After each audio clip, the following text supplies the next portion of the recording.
for 3.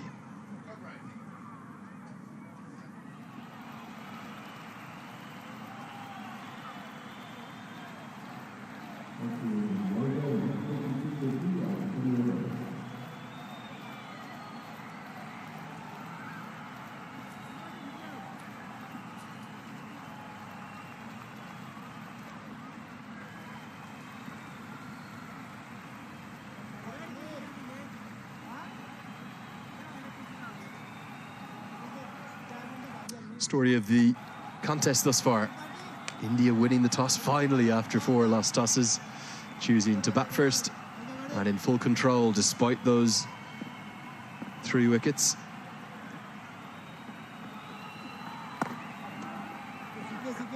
The running between the wickets definitely improving, isn't it? Taking on the men in the circle.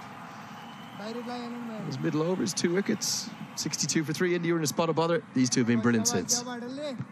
Yeah, and that goes to show as well what you can do if you hang in there, try and run hard, work the ball around and pick your singles and twos. It's not always a case of indulging in big hitting. You've got to be smart, and that's exactly what these boys have done. Not only in this particular innings, they've been extremely smart in all the earlier games that they played as well.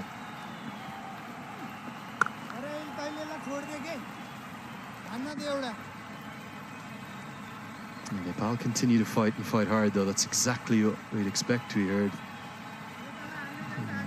Soumya Pandey before the start of the game that we thought that Nepal are an impressive team. They weren't going to underestimate them in any way. They want to keep winning. Swept around the corner, should be a boundary. Very nicely played. It's going to bring up the 100 partnership. Good placement from India's skipper. He does play the sweep fine, and he does it well too. And with the fielder placed at 45 inside the circle, he had to choose the angle here, and that's exactly what the Indian skipper has done. Saran has played it fine of the fielder. The key is in guiding the ball rather than hitting hard when you're looking to play a sweep shot fine. And the strike rate of 93.5 after India lost a couple of wickets quickly is a testimony to the ability of the batters, and also it's a case of their awareness coming out in full flight.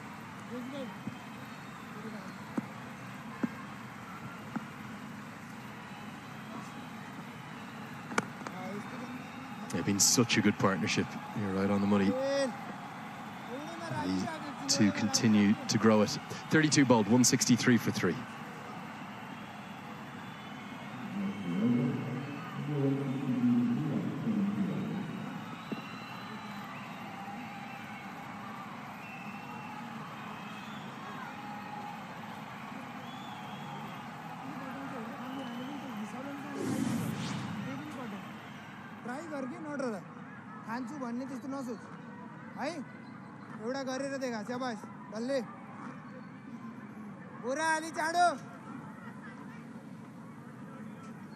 Marvellous 4th wicket partnership this between India's under-19 captain Uday Saharan and then Sachin Das, the star of the show thus far for both you and I think WV. 57 off 57.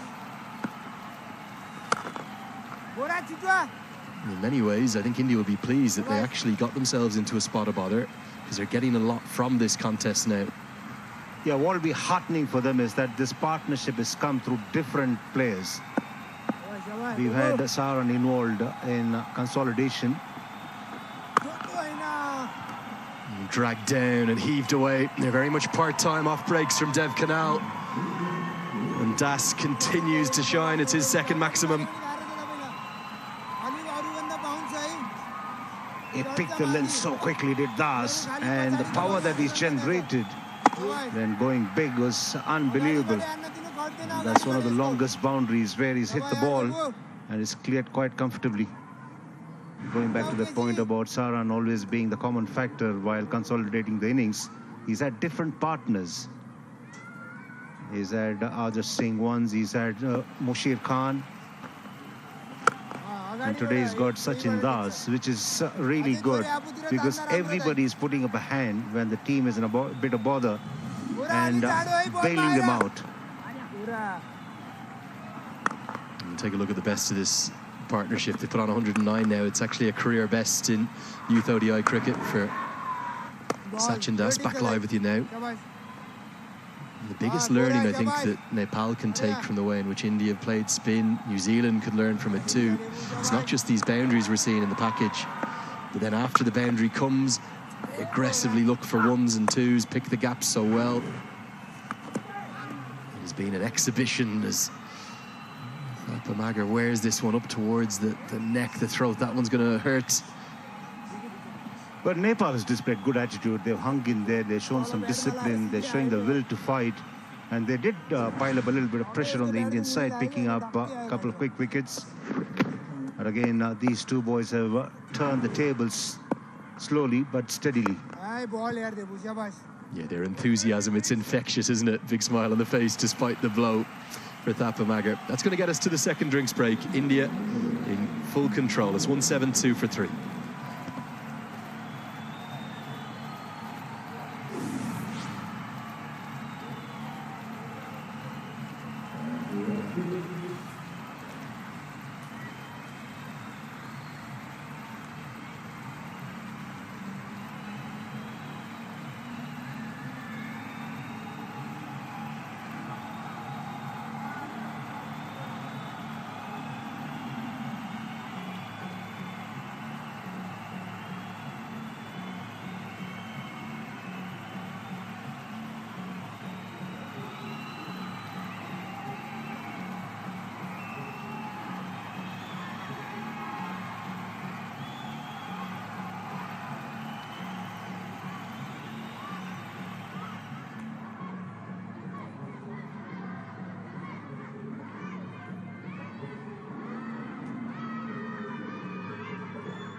Really, really good partnership this. 110 they put on for the fourth wicket. And we've been reflecting on some magic moments in the history of this competition, plenty of them too.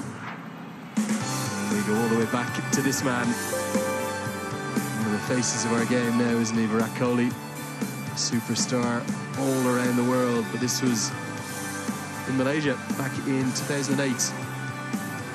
As India were champions, he led them to the title. Trademark runs for Kohli. It was 100 that came off just 74 balls in a game that India were victors by 50 runs over the West Indies. And plenty of good names there too with them, particularly Ravindra Jadeja, you see there, left arm spinner. He's in action in that test match as well, isn't he, right now against England.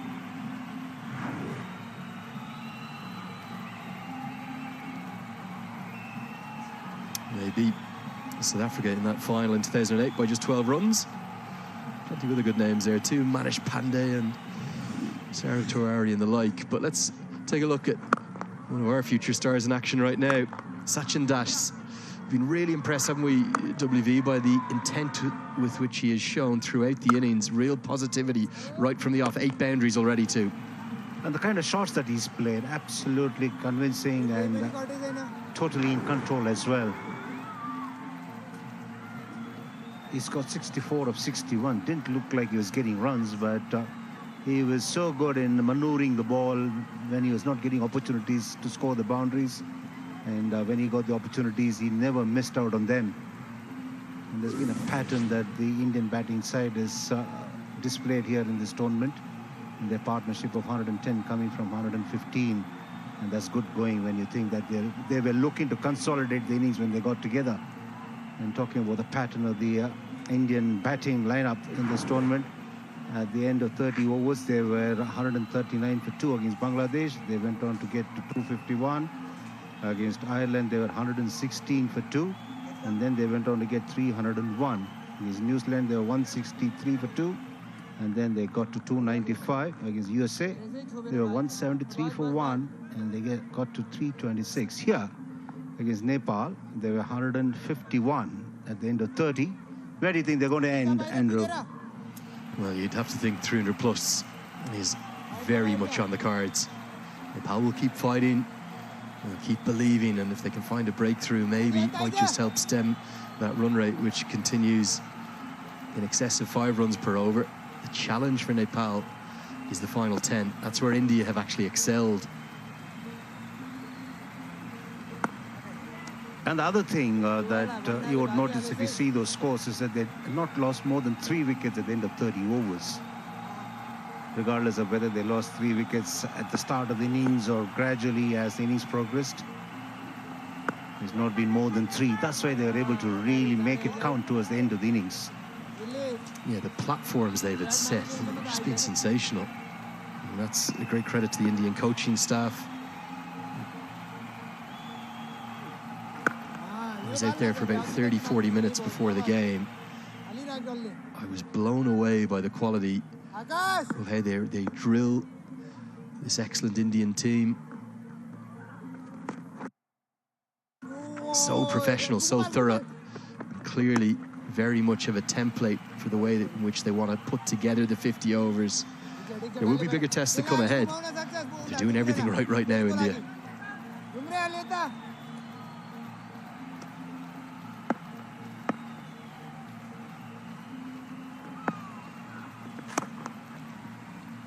Nicely played. It's not about really coming across challenges. It's a question of how you overcome them.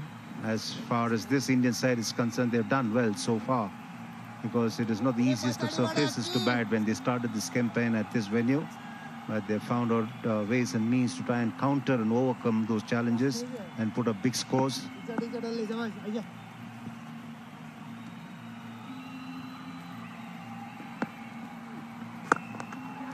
That's going to be the end of Dipesh Kandal's allocation. He's bowled nicely, didn't find a wicket, but he's gone for 46 in his 10. It gets us to the end of the 34th, 175 for 3.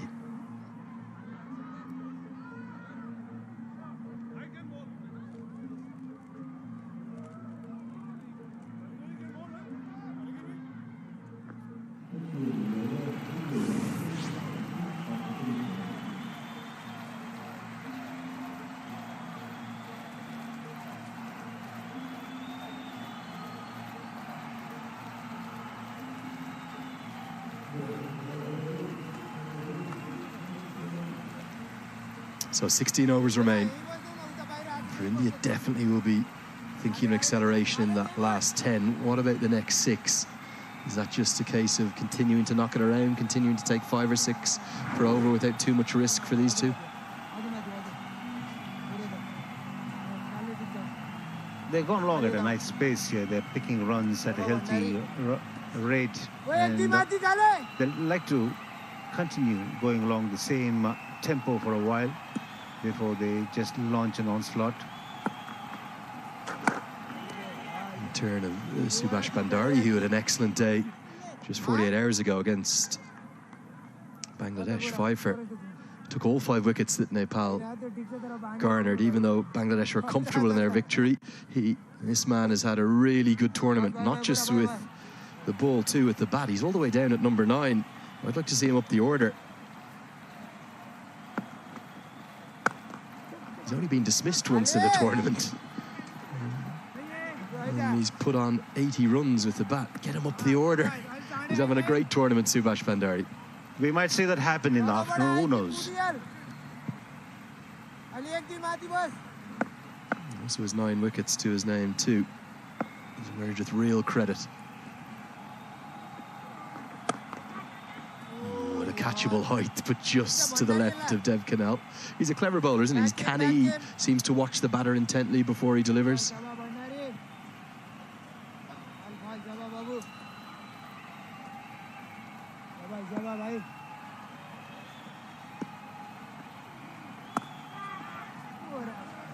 It's going to be 50 for the skipper. He'll follow Sachin Das in getting to that landmark. Gets there with a couple. And they're going to run a third because of the missed field too. It's the third 50 of the tournament, following up 75 against Ireland and 64 against Bangladesh. Another sterling knock from the captain. Once again, good awareness shown by these two. There was a bit of a fumble and they went back for the third. Nicely played. Absolutely in control of it. He was not looking to hit it hard. There was enough width for him on offer, and he used it to his advantage. Yeah, Nepal just starting to get run ragged a bit, aren't they? That's because of the pressure that these two are putting on between the wickets. This is exactly what we saw happen to other sides as well when they came up against India. Starting from the 34th, 35th, they started hustling really. Slightly slower than Das, but equally as effective. End of the 35th, 181 for 3.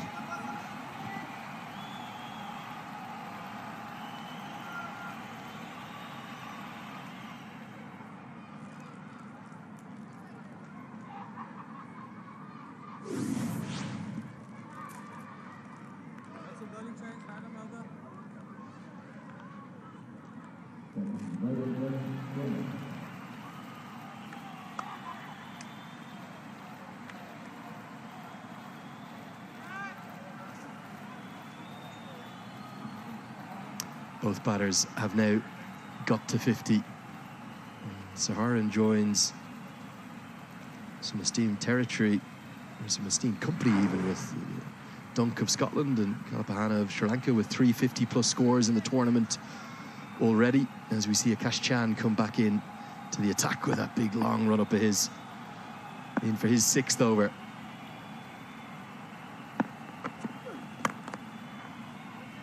Sense for Nepal, they really need a breakthrough just to give them some life in the last 15 overs. He's the best chance, this chance, because he's got a bit of shape right through his first spell, and then he made the ball jag off the surface as well. But the key will be in him bowling the right lengths, because he started off bowling the fuller length, which helped him to create problems for the batters, but then he pulled the length back, and that's when he was not half the bowler that he was when he bowled a fuller length.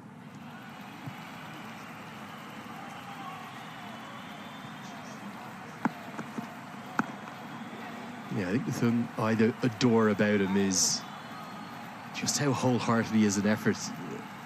This was down in East London against Afghanistan, the big game that Nepal needed to win to get through. And it was again that shape that was causing problems. He caught a couple of the Afghans attempting to work across the ball, trapped one LBW, and then another leading edge that gave him the 5-wicket haul, and he got down and kissed the turf and thanked the heavens too. He does an awful lot of work with Sampal Kami, who opens the bowling for Nepal in the senior side, plays with him domestically too in the PM Cup back there in Kathmandu.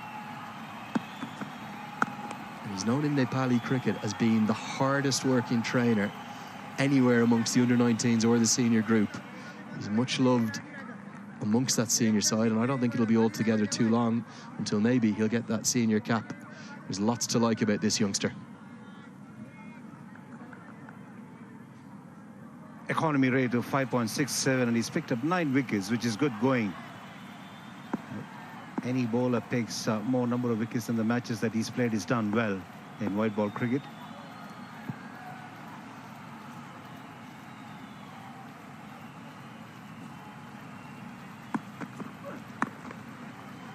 He's just full of effort, isn't he, every ball. He picked up 3 wickets against New Zealand earlier in the group stages, and all 3 of those were with short balls. That was actually against Pakistan, excuse me. So he is capable of freshening some batters up. Doesn't have the express pace necessarily. I just adore his effort. Yeah, that's one thing we noticed in his first spell as well. He does use the short ball to surprise the batter. That's because he bowls well-directed bounces when he does try and use it. We had the tracker on him down in East London. We reckon it was 32, maybe 34 metres sometimes the run up. Have to love it. Always there or thereabouts, isn't he? And after a rare off day against Bangladesh, I think he's been really good today. Once again, good length from him there. Hard length, and then there's a little bit of deviation of the surface. He's looked his best when he's bowled a fuller length.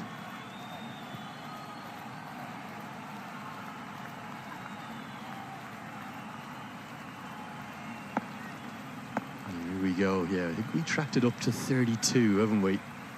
He hits that 32-metre mark and he says, all right, come on, rev it up, let's go.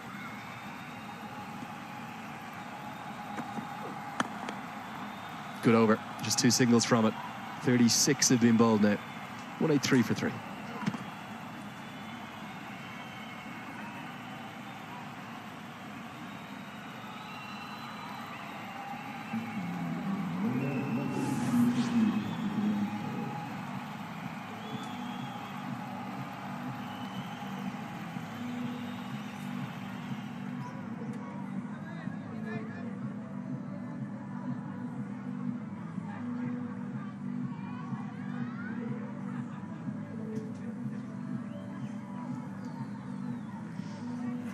Period of domination by India's batters.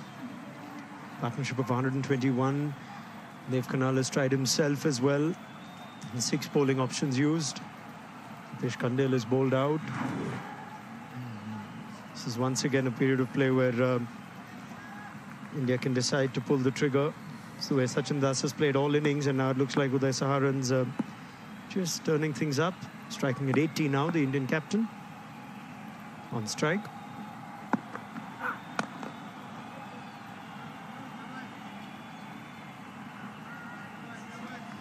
Here's another half century, the ICC Under-19 Men's Cricket World Cup for India's captain Uday Saharan. Flown below the radar, supporting acts in every game, including today. You see the 5 fours.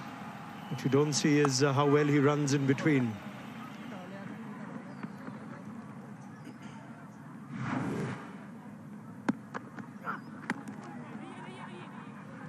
Always good to have your captain in form among the runs in this tournament. Abhinav Mukund.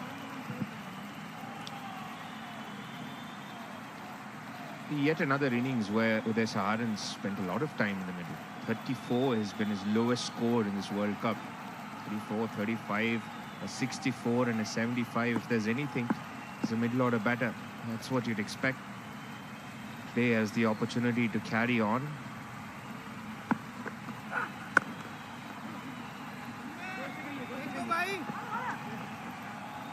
Yeah, puts a huge price on his wicket.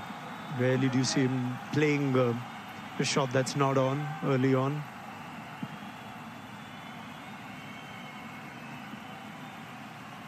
And to his credit, he's led from the front in terms of a team plan, which seems like if 2 guys get in, they're going to make it big. We've had 150 partnerships on more than one occasion.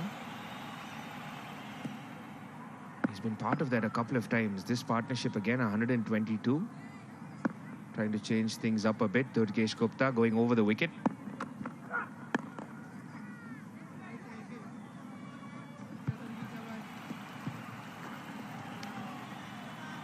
Yeah, and he's led well. Bowling changes have been on point. Hasn't let the game drift, even though India have been on top almost throughout when they've been in the field. So barring a white lie to Scott Styris at the toss today, he's had an excellent tournament.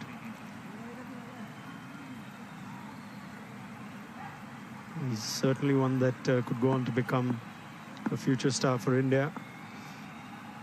Always handy to be captain.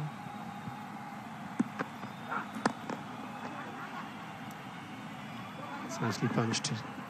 Instant call for 2. In fact, it might have the legs to go for 4. That has taken all of us by surprise. It's how well he hit it. And there's a reaction of shot yaar from his partner because even he didn't think it'll go for 4. That's just a nudge down the ground from Uday Saharan, looking to hit the gap more than a boundary. It's, surprised everyone. Vishal Bikram, Deepak Bora after it. Oh. That's a long boundary, folks. Straight down the ground. In excess of 80 meters. 85. It's just raced away.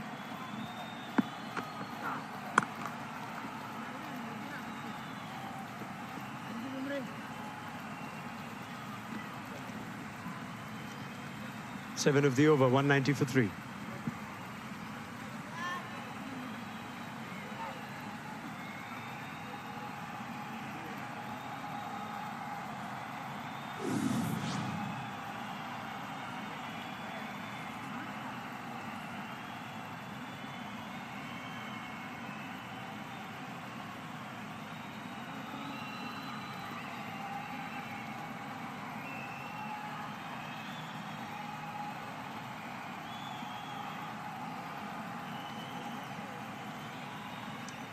Could be anything from here. They got 118 in the last 10 against Ireland.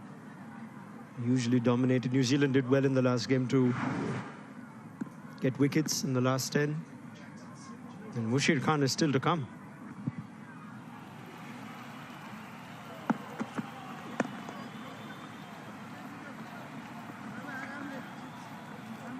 They're looking good, in excess of 250 India. In current rate, they'll get to 257. I think they'll get a few more, considering the batting prowess in the middle order. But just speaking of captains, and it's just not about being captain of the India under-19 side, but when you go on to win it, there is an added advantage. You get fast-tracked into the system to play much higher grades.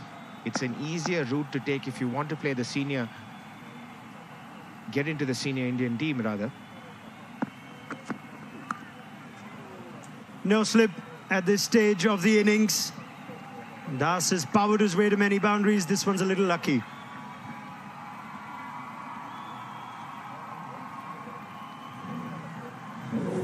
Still some shape for Akash Chand. A genuine edge. Carried to first slip comfortably. Possibly his first streaky boundary, Sachin Das.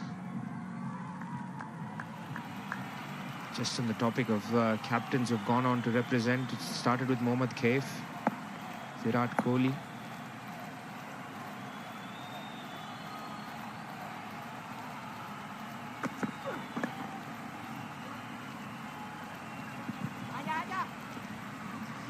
Full marks for Nepal in the field. They have thrown themselves around,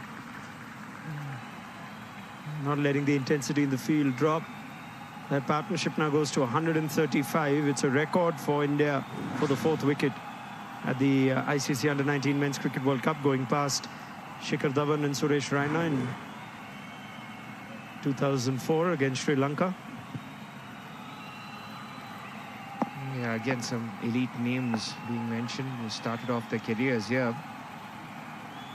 This partnership has been wonderful. Within 35 runs.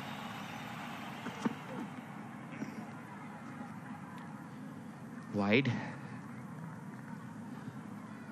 Starting off with Mohammad Kaif and Virat Kohli. Prithvi Shaw won the World Cup.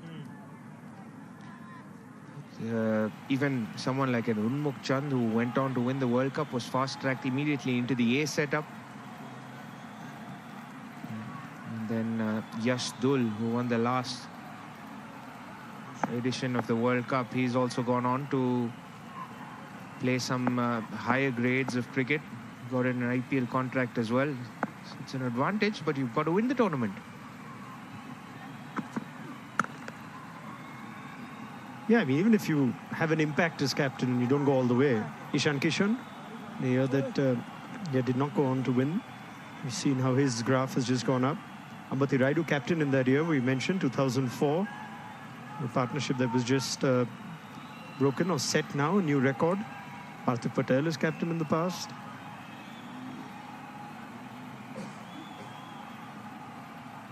Yeah, so he wasn't really lying to Scott Styris because his plan has been the same. He's come in at 4.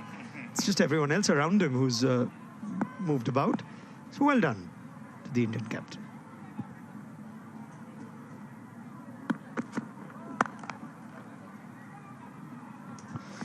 .200 for India. A commanding position now. After 3 wickets fell sooner than they have all tournament. Excellent partnership this. And it's largely down to Sachin Das that they've picked up the pace. Last 250s coming at run a ball just about. You would have thought they were in a precarious position at 62 for 3. But this has been an exhibition of one-day batting. Absolute wrist-free cricket and just taken the game away from Nepal.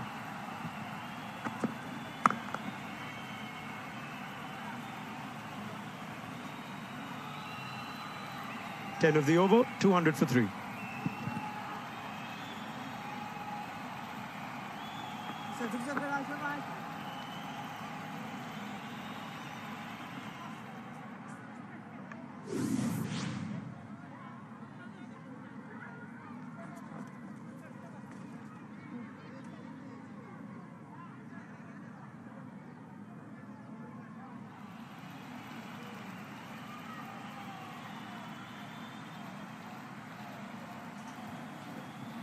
Seems a long time back now that those wickets fell. India changing things up. Priyanshu Molia walking in at 3. Sachin Das at 5. Mushir Khan, the leading run getter of the tournament, is still waiting his turn. I'd like to see Avanish Aravali come in. Looks like he's going to have a similar role that he's had in the previous games. Come in the last 10 and just go hard from ball 1.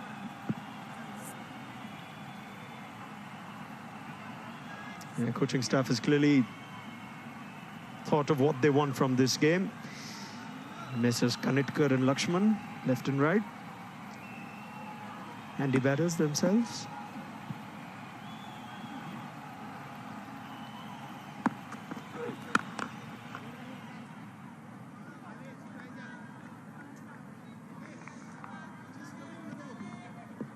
Gulshan Jha coming back in for another spell.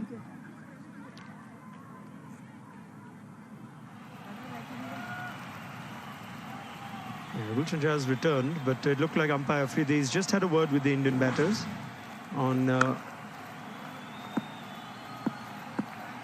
It's Uday Saran walking down to what would be a danger area, so just a polite caution.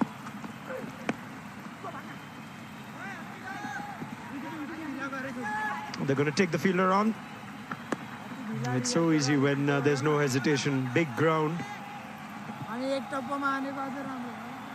Has been a feature of this partnership in terms of the running between the wickets. They've always taken on the arm for the second run or third.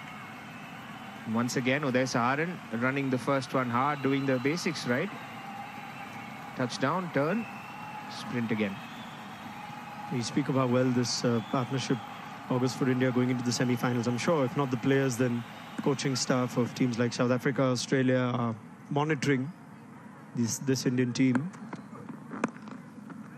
And today it's 60 odd for 3 and a different set of batters. Sachin Das today putting his hand up. Go around the tournament today. South Africa have slumped from 100 odd for 1 to 170 for 6. Australia near invincible in Kimberley. Lost half their side quickly. So it's easy at times to have a dominant period of play in the first 15-20 overs and then lose your way in the middle.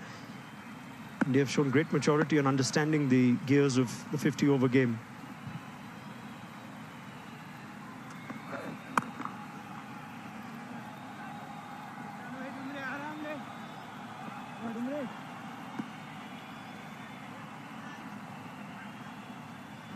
Nepal, on the other hand, need to just find a way now to make something happen.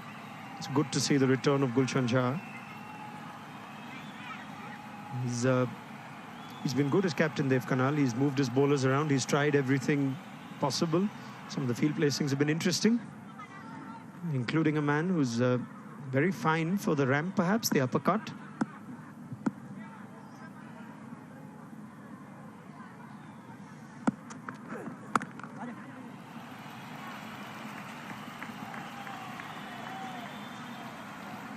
They're quite content in just hitting those caps, because right now all they need is to consolidate the position they're already in. This has sort of been the criticism of most smaller ranked teams, that they're not able to sustain the pressure in a 50-over format. 62 for 3, and then that's the moment you sort of seize the game. Unfortunately, Nepal haven't been able to keep up that pressure.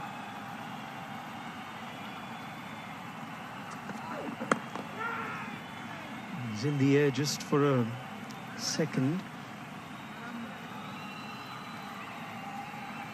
And still close catches. Ends the over. 206 for 3.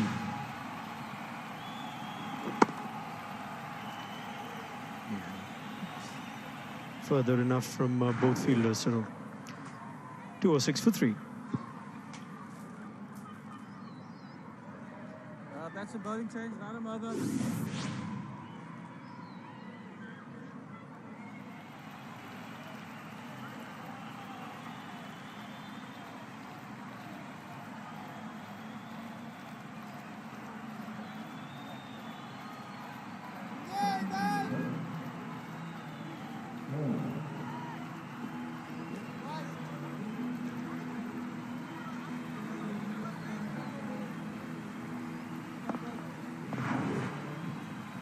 Subhash Bhandari back into the attack.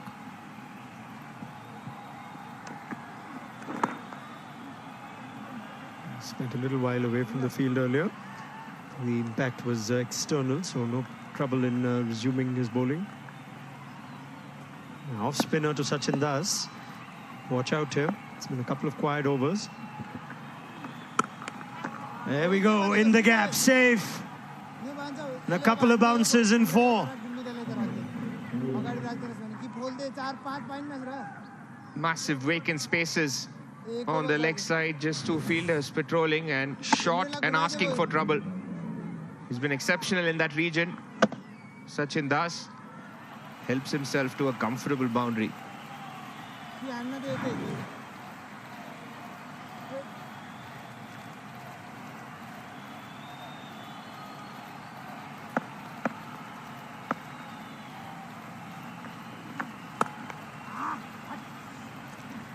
He's disappointed with himself. Short wide this time. Immediate grunt of...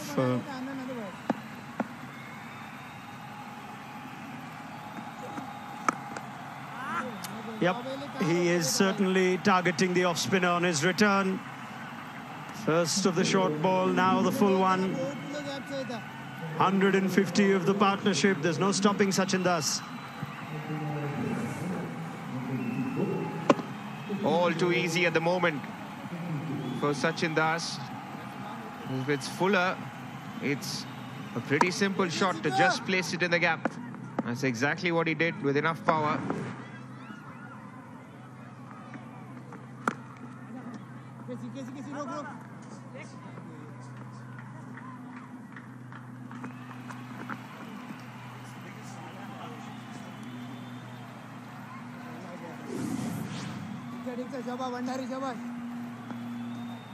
Dominating the partnership, but Uday Saharan's played an equally important role.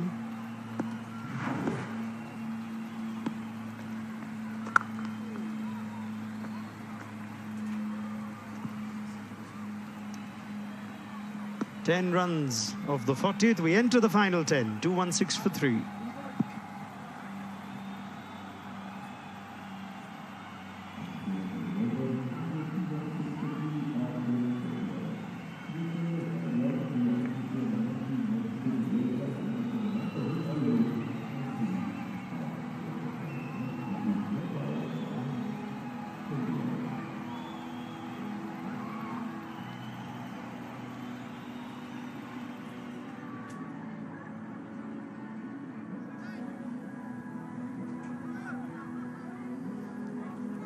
Final 10 overs. Power play 3. You could have 5 men outside the circle. It is Gulshan Jha to continue. Better watch out on the grass banks now if Sachin Das gets going.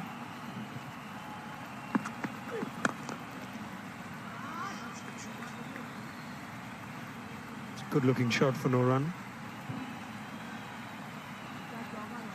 Would have pleased VVS Lakshman, safe to say, with those wrists flowing through the leg side.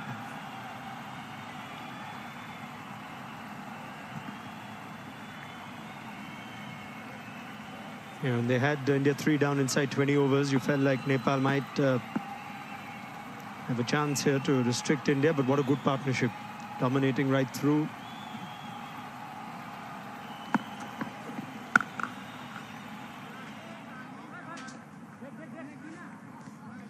Two beautiful looking shots where he's just managed to find the fielder on either side of the pitch. First one to mid-wicket and now this one to cover.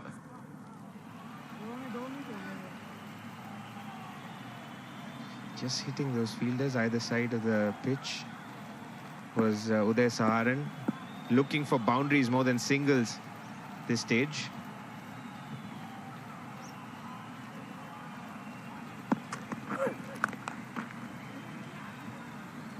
And he looks a different batter when he's doing exactly what you just said. Boundaries come effortlessly. Even when he's not looking for 4, he gets 4. So evidence of that, and that little punch down the ground a few overs back. But then when he suddenly tries to play the power game, I think that's where he's perhaps out of his comfort zone. And this is sort of the period of play where he's been dismissed in this World Cup. He's got to the 60s, 70s, played a few deliveries, a good strike rate, but he's managed to get himself out around this period.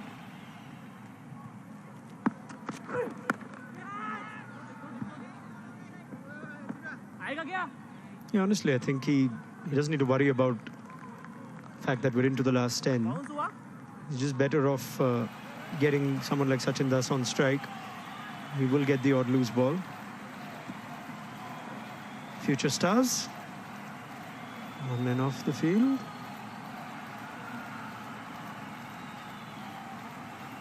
How good is that? They've had a platform, they've had wickets in hand. And that game against Bangladesh, the opening one, more challenging. Batting conditions have gotten better since.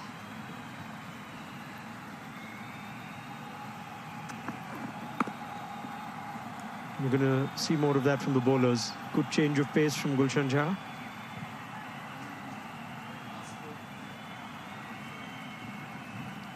A nice way to start the third power play. Gulshan Jha with a series of dot balls and just 2 from his first 5. But he has just 2 more overs left. So might have to go back to his other pacers. Turkesh Gupta and Akash Chand have 3 to go.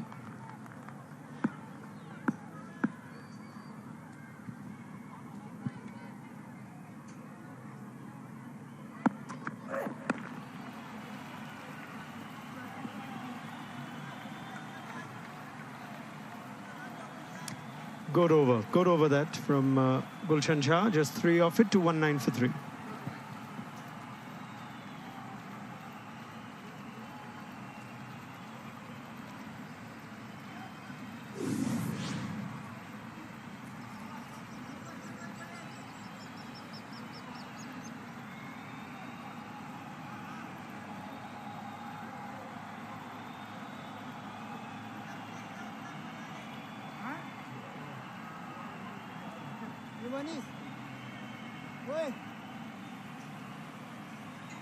Bit of an anti-climax start to the last 10 because the overs before that were comfortably going in excess of 6-7.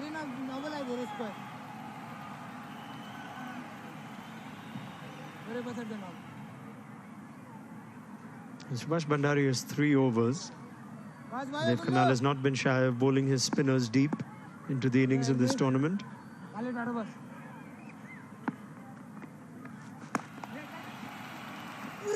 Oh, mix up. The throw could have gone to either end. They've run so well. This partnership is 158.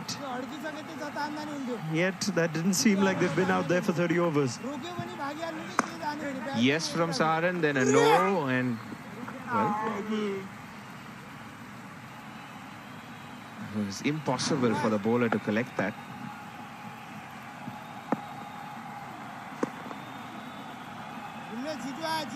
This time they instantly called for two, but they changed their mind. Some errors all round.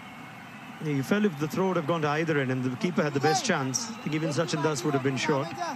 That being said, direct hit, and so would Uday Saharan, and bowler was disappointed that he didn't have a chance to collect.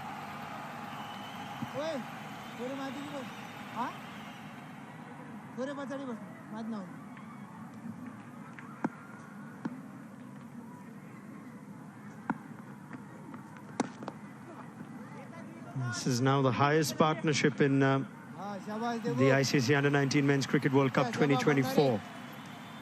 And breaking the previous best of 157, also against Nepal. Snaith Reddy and Oscar Jackson, New Zealand captain.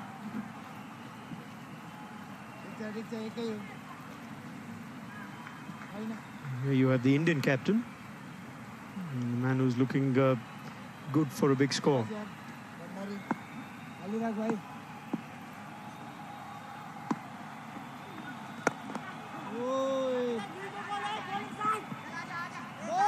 That'll be an easy two.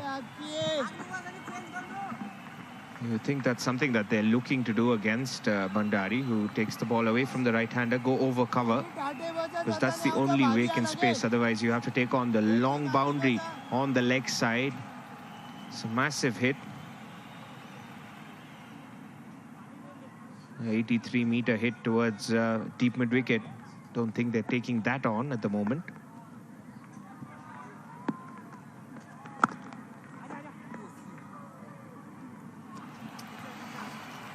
It's a single to finish. 2-6 for 3.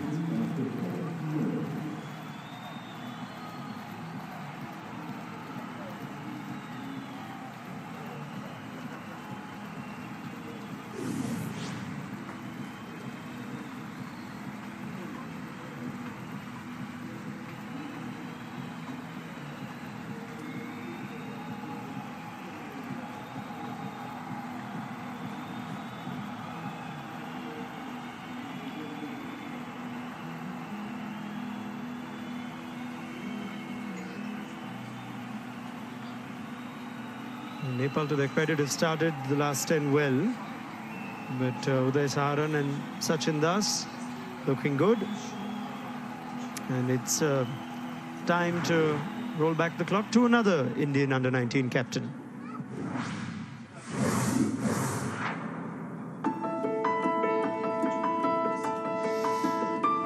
We saw raw talent of Prithvi Shaw at this tournament, the ICC Under-19 Men's World Cup. New Zealand went on to go all the way.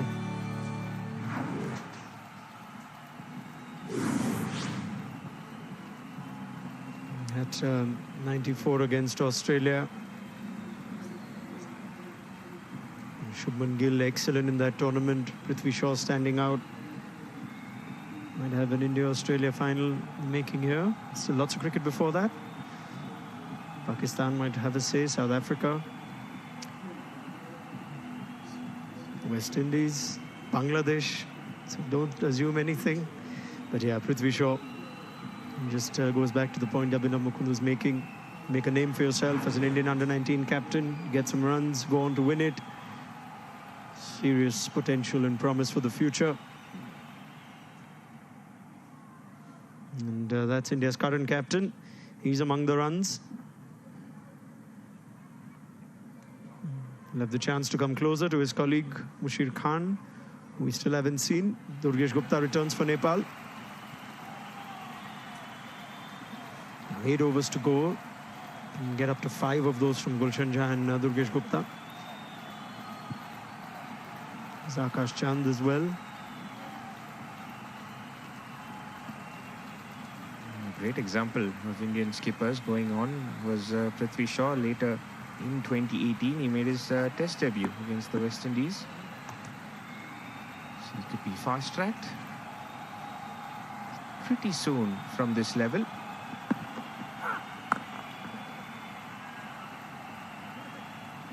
This time he does manage to get Das on strike.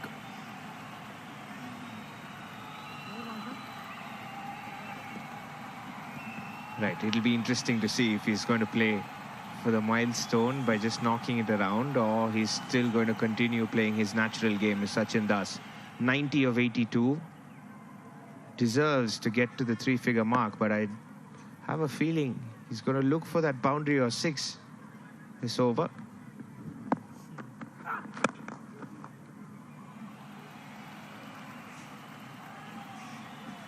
He's looking for that boundary over mid-off. Because right now that's the fielder that's inside the circle.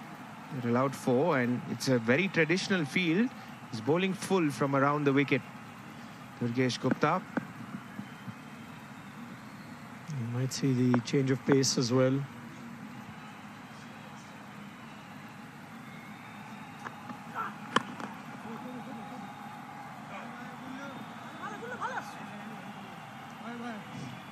Wounded strike.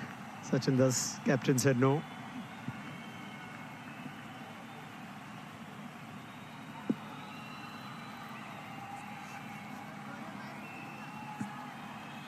Again, a quiet period of play without any boundaries in the last 3 overs. India will be looking at 300. Right now, it's just dipping below 6.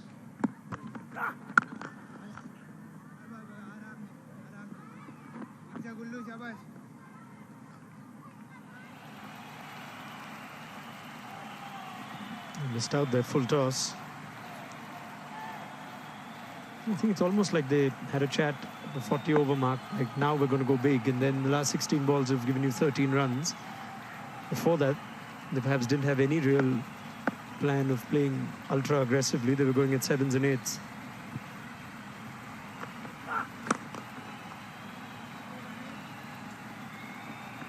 .1 overs since the last boundary, so it has been just singles or 2s for India in the 3rd power play.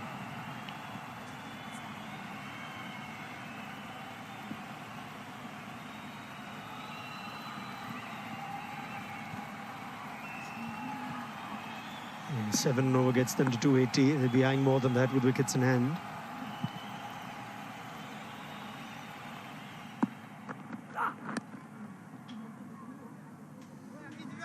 Good bowling from Durgesh Gupta. He's bowled to his field. It's another quiet over in the last 10. India 231 for 3.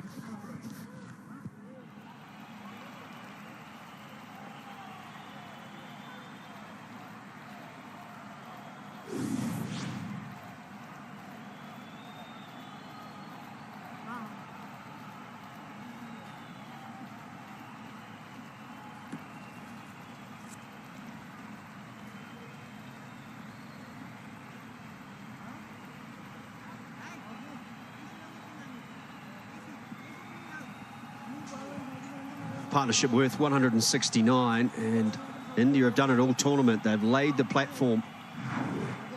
7 overs to go, and still 7 wickets left. It will be Bandari to continue. Heavy leg side field. He tries the reverse sweep. Doesn't look a natural stroke for him, but he gets away with it. And will run away for 4, and it will be 4 byes.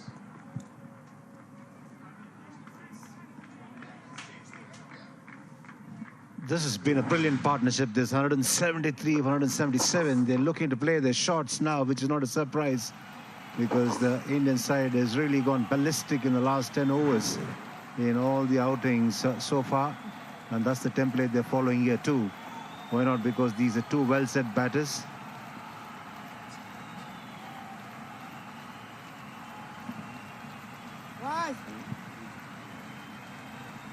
One chance that Nepal has is both batsmen are getting close to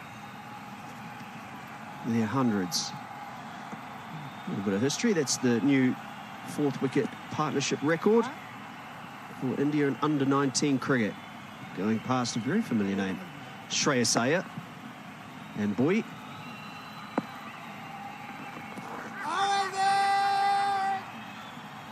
Pitching well outside leg stump. He's played the pull shot really well, but on that occasion, he's looking to whip it rather than play the full shot because there's enough protection out in the deep. He's realized that they got an additional man there to protect the pull shot.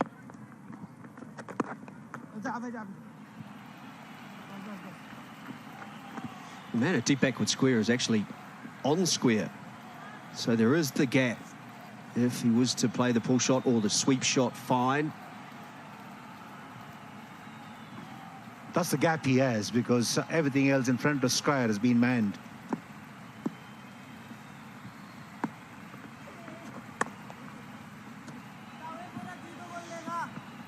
Last 23 balls, 22 runs, no 4s and 6s. That's why I say Nepal have a chance with Das getting closer and closer to that century. You can see that often, don't you, when batsmen get close to that personal milestone, they want to get there desperately. And they're happy for singles, when in reality, they should be looking for boundaries. 239 for 3.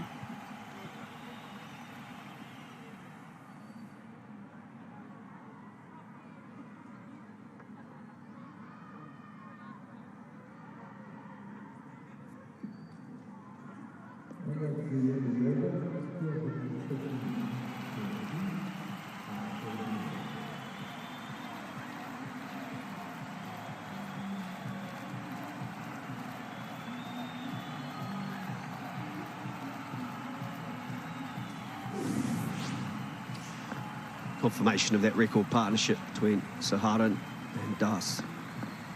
177. Durgesh Gupta. Still a little bit of swing, wasn't there? An angle into the right-hander. Yeah, definitely some shape in there for the left-arm seamer. I'm surprised that Saharan has still not decided to get a move on here. That'll serve double purpose here. It'll take a score to a very big score. And that's the replay of the previous delivery. Das does well to make last-minute adjustment and try and roll the wrist over.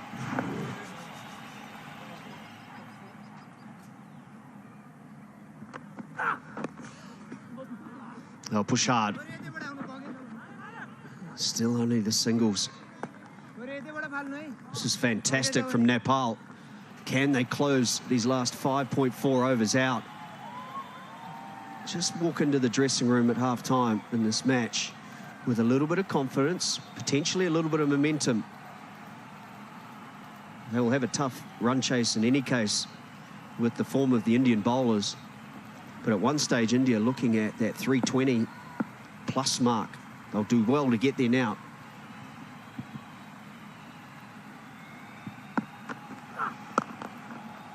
Great use of the feet. Gets to the pitch of the ball and through the offside for 4. This is expected because he's batting in the 70s, and if he starts hustling a little bit, he'll serve double purpose here. Not only will it take India to a big score, but it'll also get him closer to the 100 as well. And that's beautifully played. The wrist work while playing the shot was terrific. Made some room, was way to the leg side, realizing that the left armer was angling the ball back into the right-hander. There will be a change in field. That mid-off will go back to long off with third coming up. Gets away with it. There's a little bit of width. You can see what he was trying to do. Put that ball in the gap.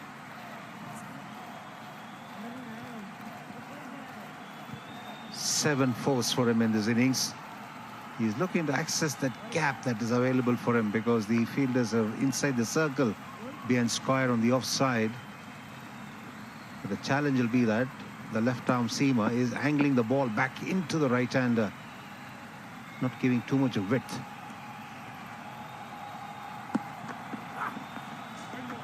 It'll be a wide. Nepal's still happy with the mid-wicket in particular. being in relatively tight to stop the single. You often see when teams are 3 down at this late stage of an innings, they're happy to sit back on the ring, concede singles. The cover fieldsman is a fraction deeper, but not too much. Now, mid-wicket just goes back a couple of steps.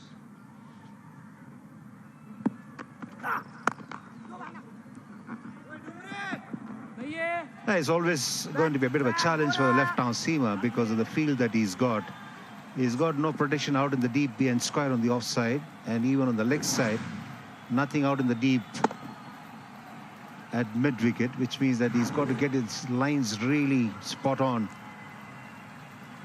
And this is exactly why he's considered a couple of wides in this over as well. He's trying to be very, very particular about a straight line.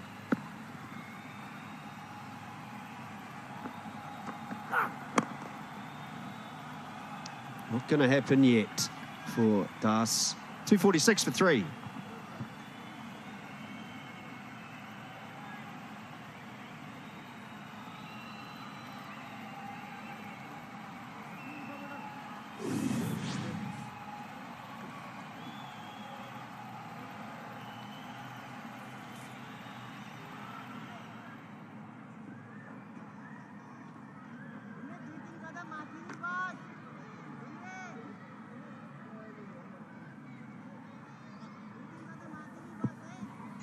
Five overs to go, and I'm sure the message has come to the middle.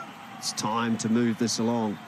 10 and over should be, I think, the minimum for these last 5 overs. Once again, 3 out on the leg side boundary. Another single. I quite like the option, though, looking for that finer sweep. And you can just tell that Uday Saharan is an intelligent cricketer, working the ball into those gaps, not necessarily looking to stand and deliver and play the power game. It's all about placement. That is a great shot. Inside out, up and over the offside, and he moves along to 99. We've seen him play this shot really well. In fact, once he carried the boundary on the offside, playing inside out, and here improvising to access the gaps available to him on the offside, and he does it really well. He's been tied down. He was only getting singles, but he found a way to pick up a boundary here. Good cricket this from Das.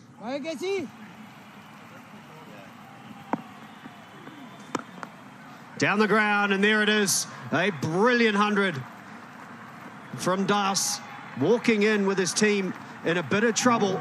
It has been an innings of high class. It has been, because he's got his runs at a healthy strike rate and he's never got bogged down. And he's got his 100 of just 93 deliveries.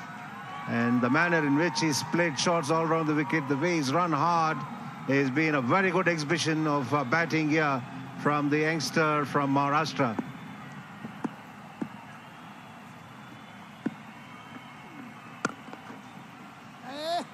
That's the 4th 100 in this tournament for India, which is a new record for them.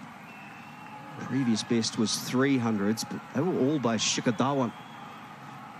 It just shows how powerful this top order is. They can spread the load around.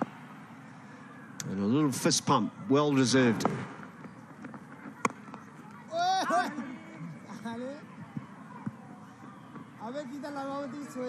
That's a Kedar Jadhav variation, that. Quite rightly, the crowd up on their feet. Tell you what, they're not far away from a 5th player getting to 100 as well. The skipper, 84 not out.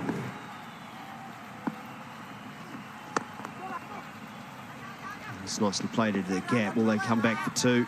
Yeah, they will on the misfield. Is that the big over that they need to kickstart things? 10 runs from it. 256 for 3.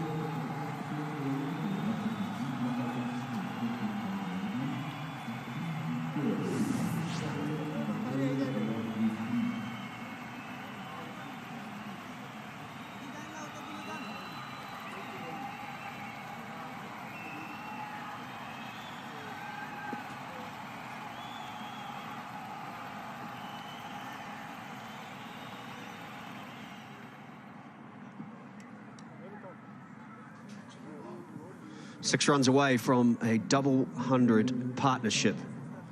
Such has been the dominance of these two. Let's not forget, when they came to the wicket, both batsmen had yet to face a ball. India lost 2 wickets for 1 run. So they had to rebuild, take their time, and they've just gone through the gears as this innings has progressed.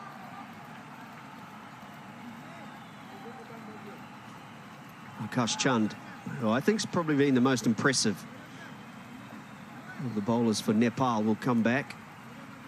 He has 3 overs to go, so won't bowl his full 10, but a chance to close it out with 2 good death overs here. This is something we've seen captains indulging in, not completing the full quota overs of the lead bowlers. We saw Bangladesh not completing the full quota of Maroof. We've also seen Tiwari not being utilized for his all 10 overs. So it's something either they perhaps do it deliberately, or maybe they feel they have enough options.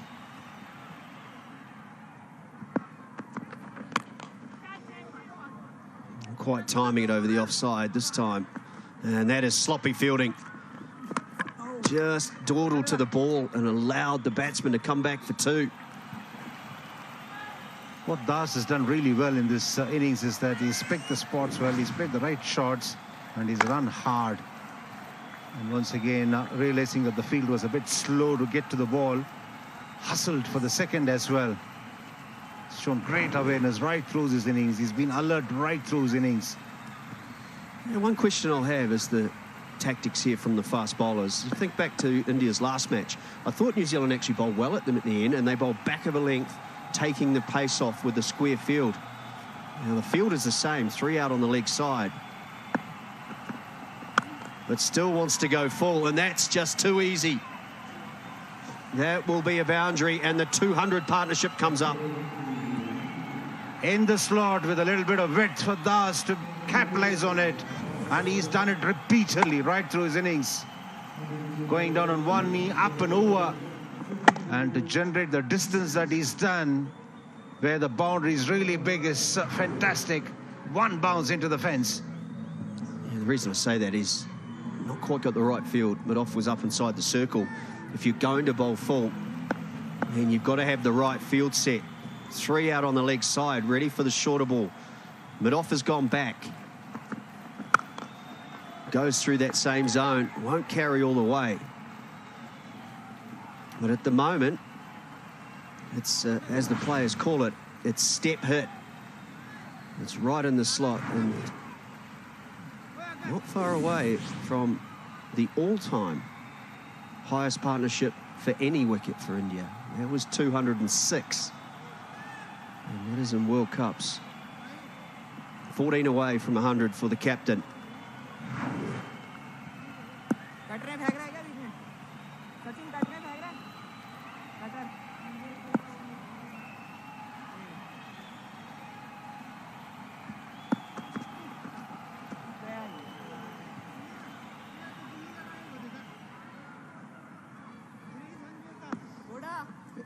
He's got 3 fielders out in the deep on the onside.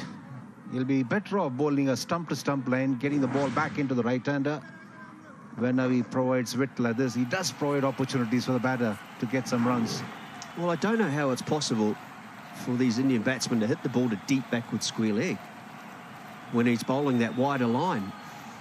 The 3rd is up inside the circle, so in many ways you could use the pace and just slice it into that behind point region.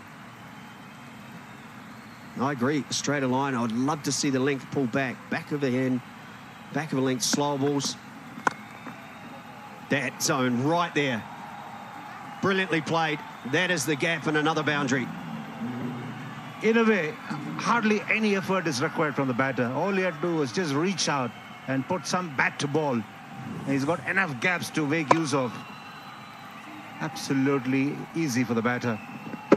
It was in the air, but it was wide of the fielder. I don't mind the tactic itself, but you must get the field right to support the bowler, and they haven't had that in this over.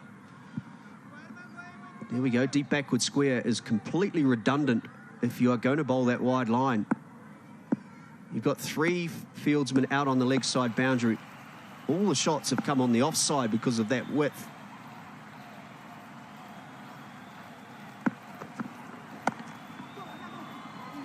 Goes in the same zone. They should come back for 2. That's a big over as well.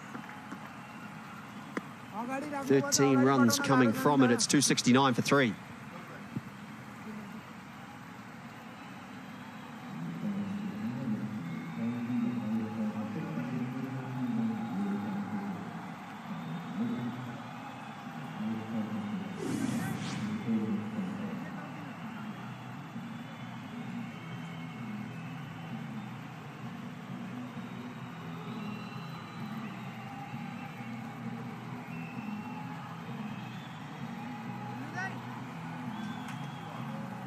Quick drink spate for the Indian batsman.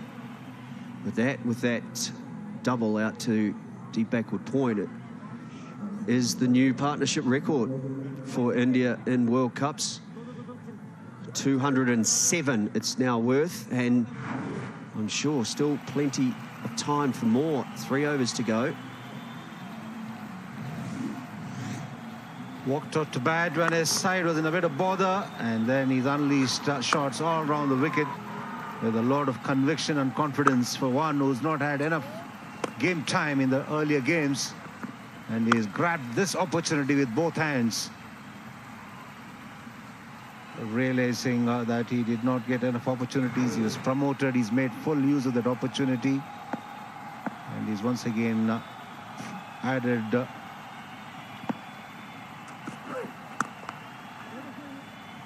that's the length I'd much prefer. Tried to get it to the right part of the ground with mid-off up inside the circle. Just got to get the line right. Just a little straighter. I was saying that he's added muzzle to the theory that he's highly talented and he's not had enough opportunities in this tournament so far. But here he's been brilliant, and his reading of the situation has been excellent.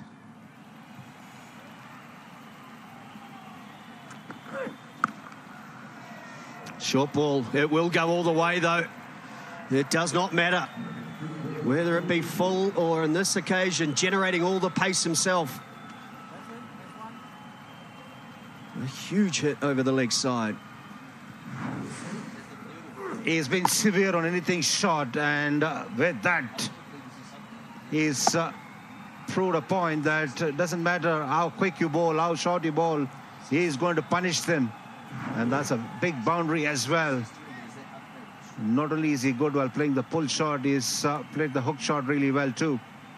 It's a bit shorter on the square side, but still, that's a big distance to carry.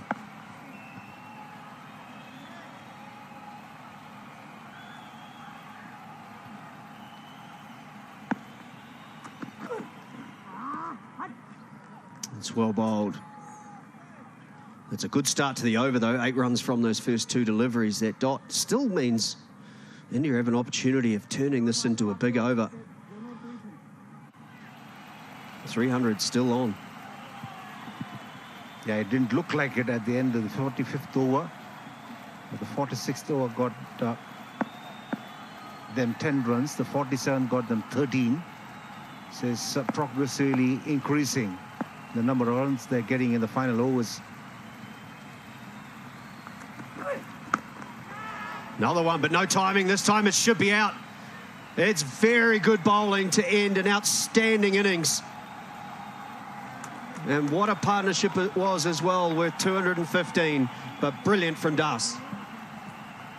As that one got bigger on him, did Das, and he went for it because he's committed to it. And he is also going towards a slightly bigger boundary on this occasion. He was in there almost when he played that shot. And that's why there's a lot more height and distance. End of a fabulous innings from Das. He's dismissed for 116. India lose their 4th wicket on 277. 277 for 4.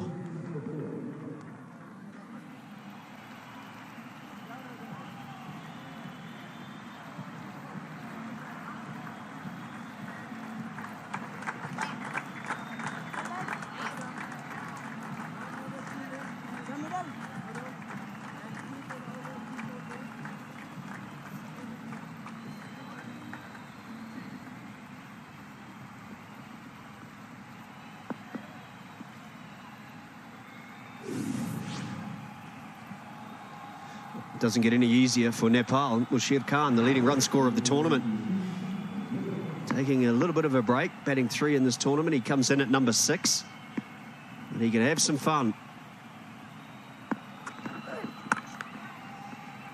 And that's powerfully struck to get underway. Ideal situation for him because he likes to play shots. He likes to be aggressive. Does Mushir Khan. He's been in terrific nick. Strike rate of 103.2 on an average of 81.50. 326 runs so far.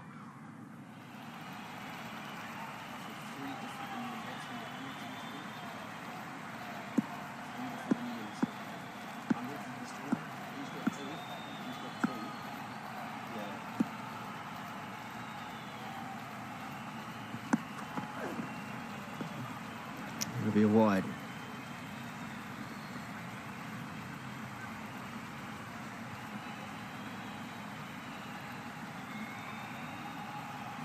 Jha did pick up the wicket of Das, getting big on him on that occasion, and once again unable to clear one of the bigger boundaries on this ground. Yeah, I speculated a little earlier that that's the line of length I think you should bowl if you can't quite nail your Yorkers, because this is the biggest ground they'll play on in this tournament. So you can use that to your advantage.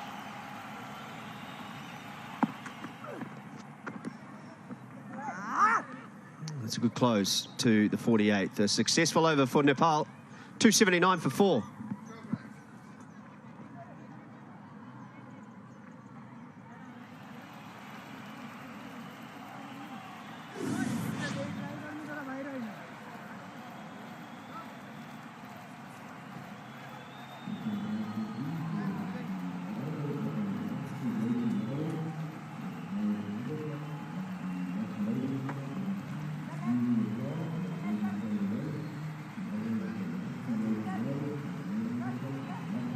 Stunning century from Das, the backbone of this innings. He was well supported by his captain, Uday Saharan. And with 2 overs to go, he himself will be eyeing up that century. Can India get a 5th 100 in this edition?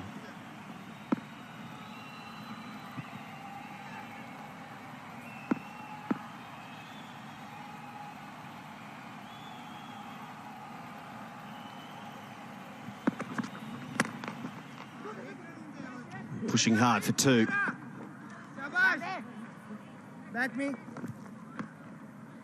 That's a good Yorker. That's exactly where you've got to nail it. If you're the area you want to stay in away from is that length delivery. He's not a tall man. There's Akash Chand, so we'll slide onto the bat nicely. He might have considered 53 runs, but he's a quality bowler. And Scotty is bowling more from the return crease. So it should be reasonably easy for him to get the ball back into the right-handers, wouldn't it? To cut the room. Yeah, it appears that's his plan, to bowl that wider line, which we've already said we're not quite sure of why. Yeah, that's better. They will try and come back for 2. That's excellent running. This is perhaps his better options to try and angle it into the right-hander. Okay, a couple of runs is fine enough, but you don't want to give the batter easy opportunities to score boundaries. He's also doing the right thing. He's done a lot of running, particularly in the last partnership. And that was a good quick 2. He just carried on through, took his time, made sure he catches his breath. Still blowing a little bit. And what that can do is just sap some of that power. He's now only 1 hit away.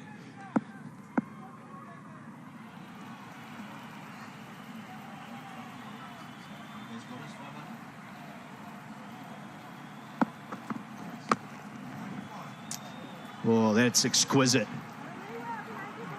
That does go all the way.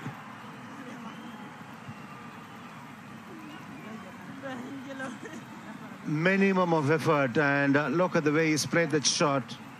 Good use of the wrist, opening the face of the bat and threading the needle there. 2 fielders inside the circle. And the bottom hand opening the face of the bat at the right moment. He thinks he's got to his 100, but he's got 2 more runs to get to that landmark.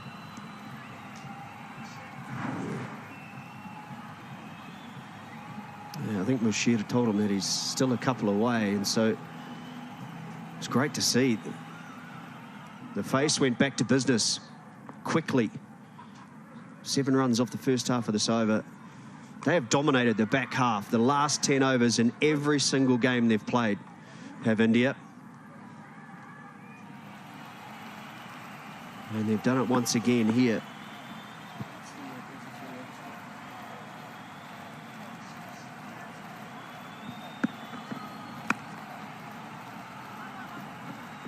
Moves through to 99. So it's 71 runs they've scored in these last 8.4 overs. Just watch the body language. It's as if he's got his 100. Just misreading the scoreboard above. He deserves 100. There's no question about it. Almost run of all. Shots of high quality throughout.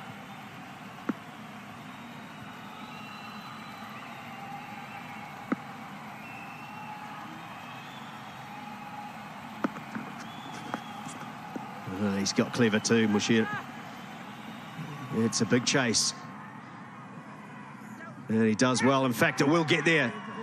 So the boundary comes. Good effort from Kendall, but he doesn't stop the boundary.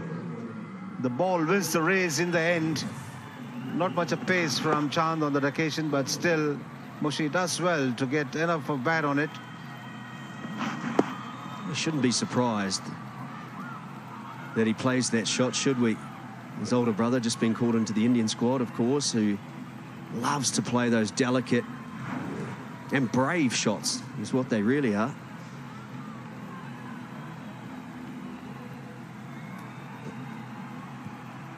Final ball of the over, 12 runs already, so Nepal, just in the last 5, have lost their way a touch.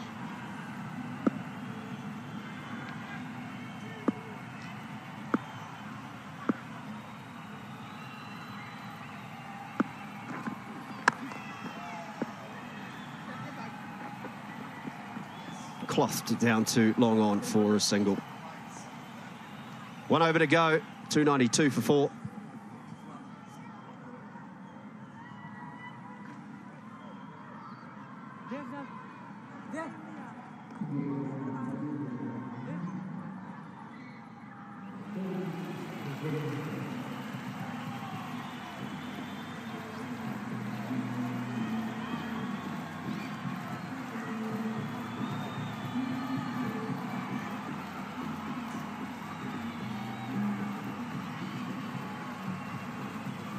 It's getting a little darker here in Bloemfontein.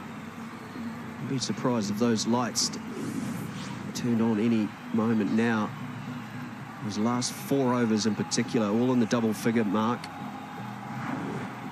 They were 216 after 40 overs. So it's another innings where India have been able to close it out. They just need the 8 to get to 300, and I think that'll be a fantastic effort.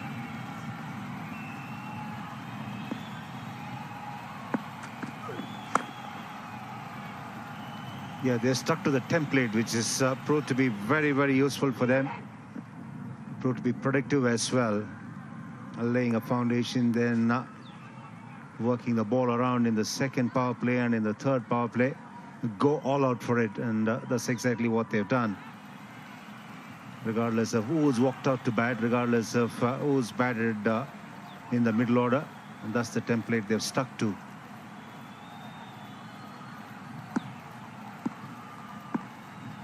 The captain, Uday Saharan, 99 not out. And they'll take one to the keeper, and he'll make it. That is a brilliant 100.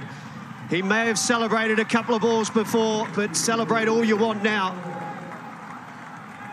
Leading by example. His team in trouble early, and he has batted with responsibility and class. It's been a terrific knock this from the skipper.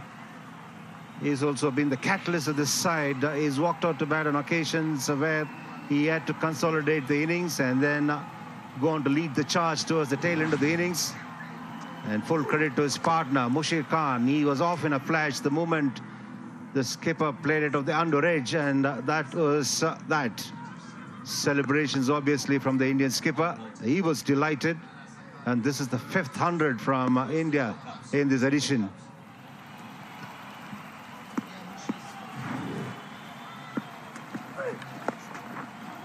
It's well bowled once more. They're pushing hard. And he says no.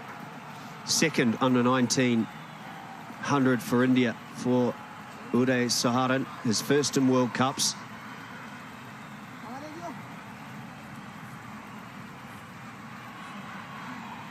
And the 5th 100 in this edition of the under 19 Men's Cricket World Cup 2024.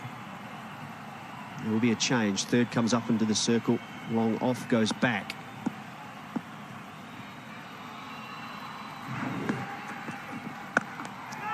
It's gone high. It's gone straight up and brilliantly held his nerve. And that will be the end of a brilliant century from the captain.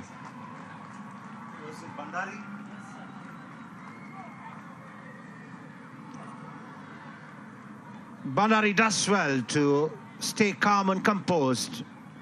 The steeplers are always a bit of a problem because suddenly there's this danger of a couple of thoughts going through your head and then grasping it. But Bandari does well. The skipper looking to go big on the onside. But the straight field are the largest boundaries at Bloemfontein. And there he is, safely pouching it in the end, even though the ball was being a bit difficult. And that's the end of the Indian skipper, 295 for 5. And Saharan dismissed for 100 of 107.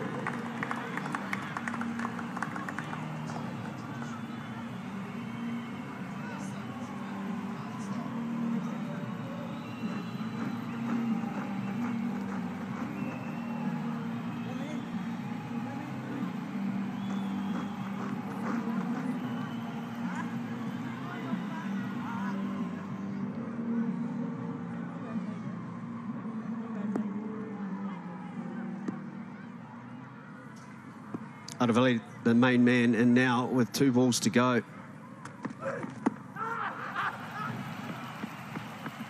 Takes the single, so Mushir Khan will get the honour of facing the final delivery.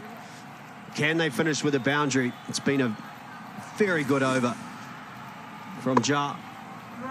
And that was to end a very good innings. Did well, eyes on the ball, set himself for the catch.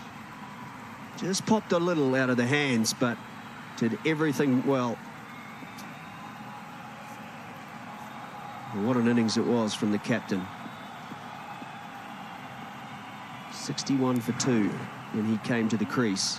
He lost his partner, but 1 run later.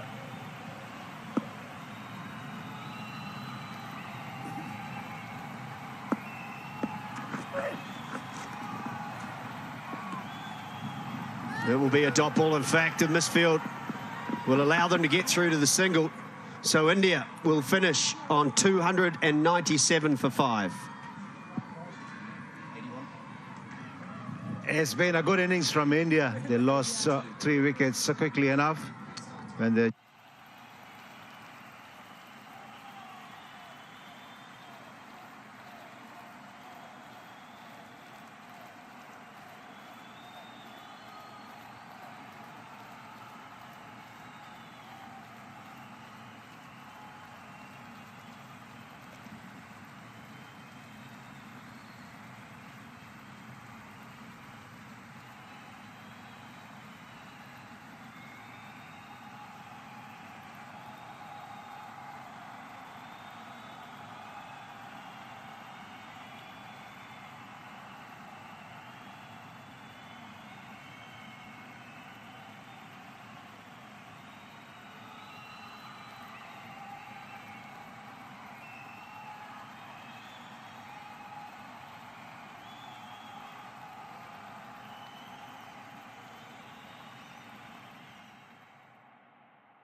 very pleased so far. We've been doing well. But as a good batting coach, I just want to keep going the same way. And we just focus on the basic things. And, usually when you do that, things turn out well.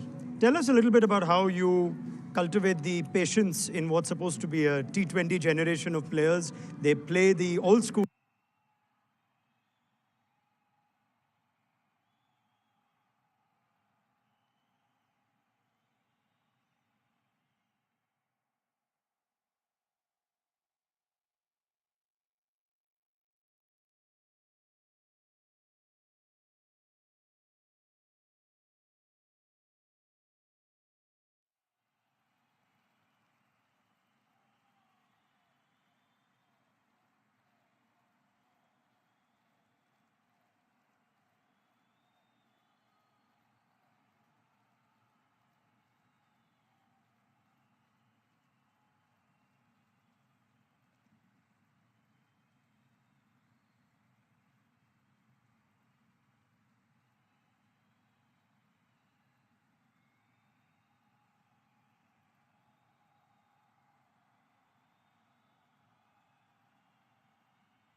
beauty from Limbani to close out the first over. 5 runs come from it, 5 for none.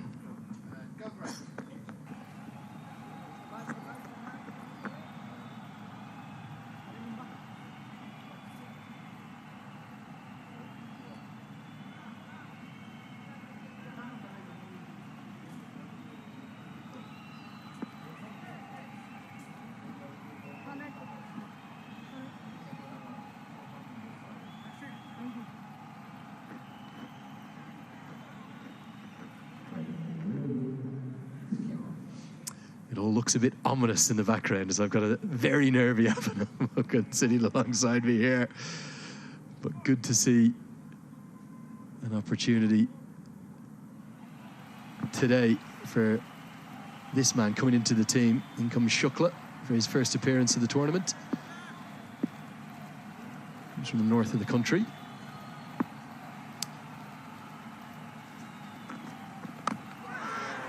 Immediate movement on offer, an inside edge from Deepak gets him a single.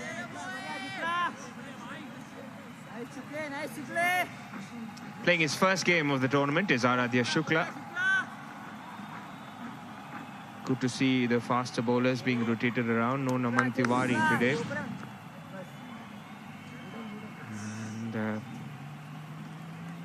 20 wickets for Soumya Pandey. Limbani at 4, and Naman Tiwari has been rested this game. He's got 9 wickets already in this tournament.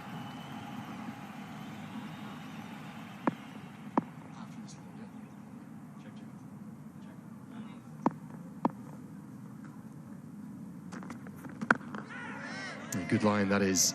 So the reason we had a slight delay to the start of this second innings, this chase for Nepal. Look at this. It was just in the distance. It wasn't right over us, but it was close enough for the umpires to be more than a bit concerned. And if it's within about 11 kilometers, they have to go off. And hopefully it looks as though that's traveling away to the distance. That's actually up behind us from our commentary position. But certainly adding a bit of drama here to the penultimate day of the Super Sixes. Down the leg side, mix up. Kamal is sent back. Don't think that was off the bat. Maybe the hip, was it?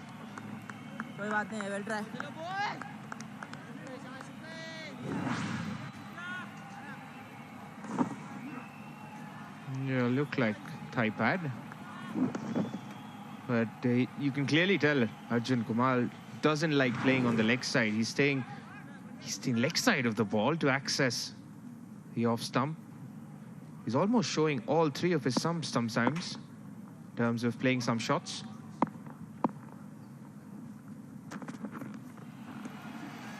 It's definitely one of the challenges, isn't it, that these young men will face as they come up the grades. They start to get more exposure. The other side's analysts will do work in advance on the likes of an Arjun Kamal, and you can see a couple of days ago Bangladesh did it well, and now India already have identified it. You've got to keep it tight in line. Don't give them any width. Yeah, look at that front foot. It's on leg stump and then it moves away. It's almost like a number 5, number 6 getting ready to clear his feet.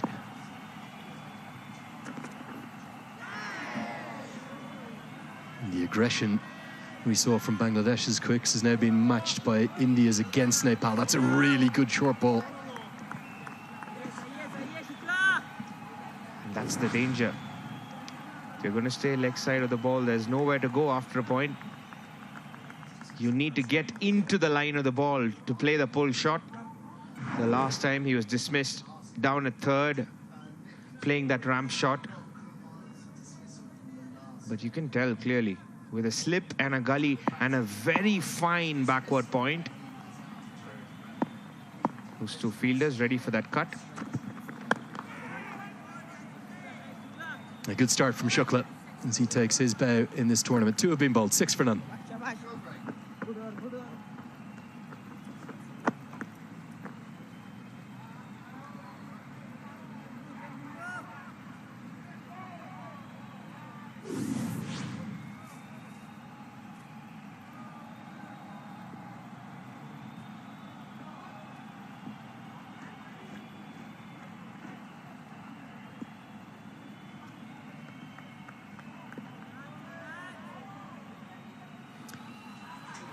3 changes for Nepal today. You're seeing one of them in action at the moment, with Deepak Bahara coming in for his namesake. Uttam Thapa Magar also coming into the side, and Deepak Dumre back in. He affected that run out in the first innings.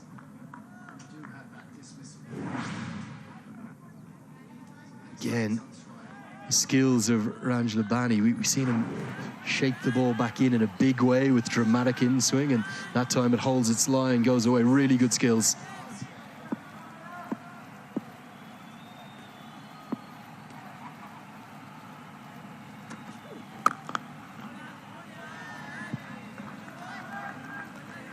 See, even his outswinger, if it straightens, that's enough to cause doubt in the batter, because his in-swinger is the stock ball. 2 balls that got rid of a couple of Kiwi batters in the first over. The previous encounter between India and New Zealand. Watch out for that big in-swinger.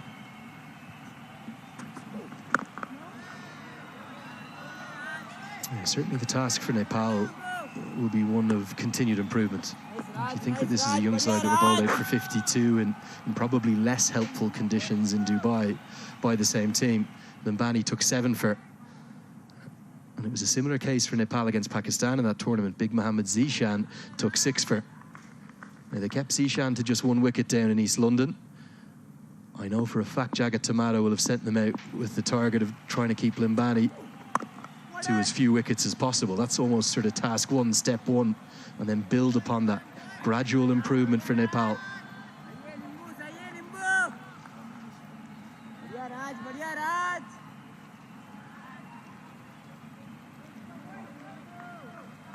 You can clearly tell sometimes with the pace and the length that they're going to bowl.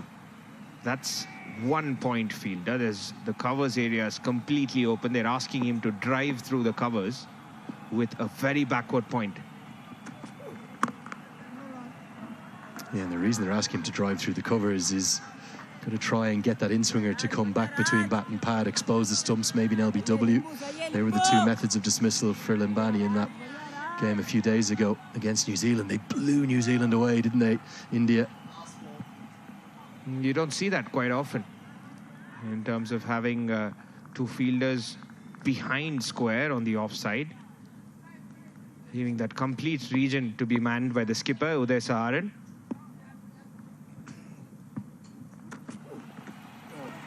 Good delivery, beats the outside edge. An excellent over, it's a maiden. Nepal 6 for none.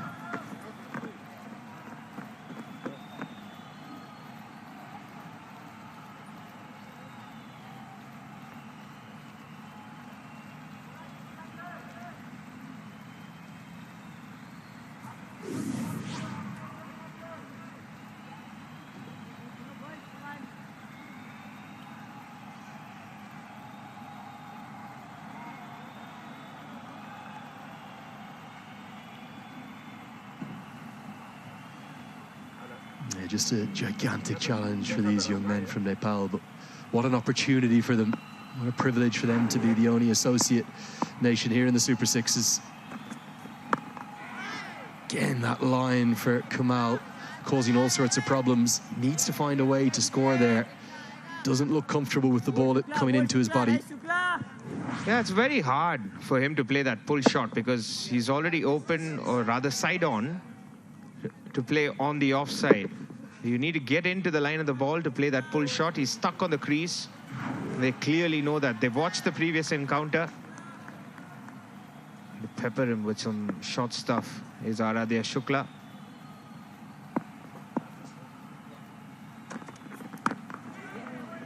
Again, the footwork being hurried. This was Kamal's dismissal in Nepal's last game, about 48 hours ago. It's a shot he really likes playing, but it's his only scoring shot really to those short balls. As a consequence, he placed it right down deep third's throat. What he does like playing, though, is the cover drive and the square drive, which is full. A couple of boundaries that Bangladesh gave them initially that was full, and he enjoyed that length, but nothing thus far from India. Quite short of length, back of a good length only. And that's where he loves it.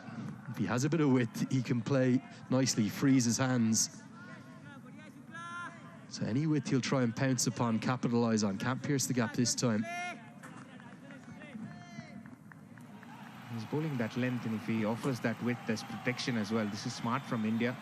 They've done their homework all right in terms of where to keep their fielders. It was never there in any of their previous encounters, but just for the top order Nepali batters, they've got two fielders behind square. So just the one man in front, who's a deep extra cover / mid-off, whatever you want to call it. They're asking them to play down the ground. And the line tied into the body. For Aryada Shukla, is this a chance for him to make his case to get into the team for the semi-finals and possibly a final if they can get there?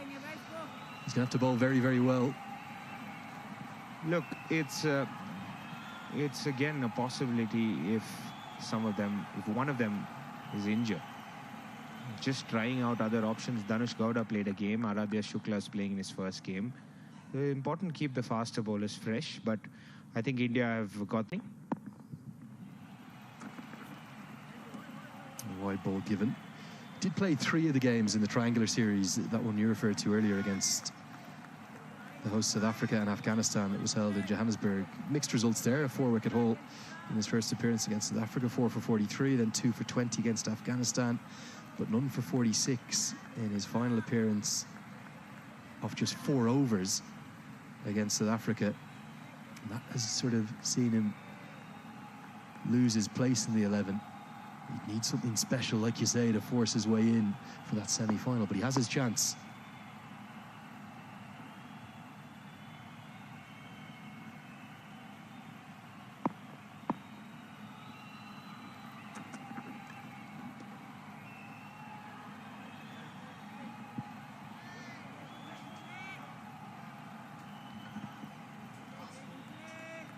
Just a couple of deliveries outside off stump, trying to tempt him into playing that cut shot, something loose with that slip waiting in.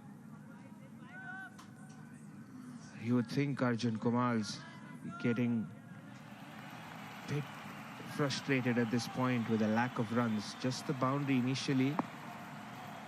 It's good from India in terms of bowling to their fields.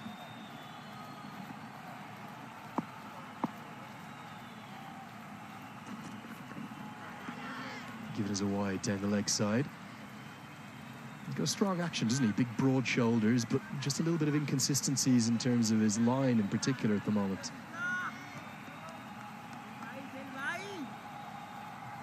It's understandable. It's like a strong kid, not as tall as some of the others that we've seen.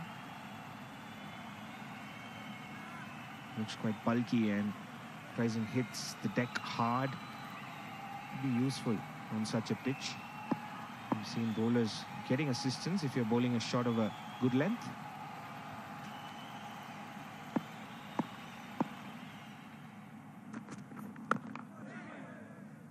Better line that time. Closes out the 4th over. Nepal 8 for none. Spoken like a true fan who's worried about his team. You reminded me of an Irish fan there. We always think the worst.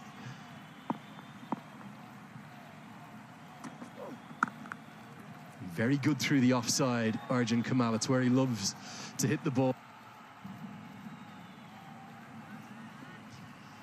There is Jagat Samata, the head coach. To his left, or the right of the screen as you see, Dhirendra Chand, the assistant coach. Nice to see them almost sharing some space with the Indian coaching team. I'm sure there's some shared learnings there.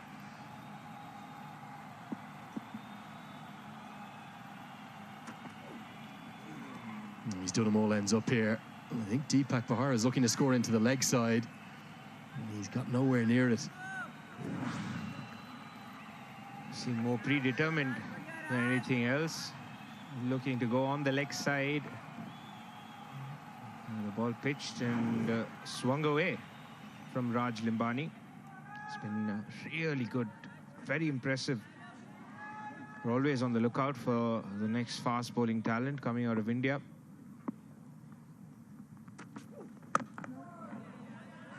If Feels very much like survival mode, doesn't it?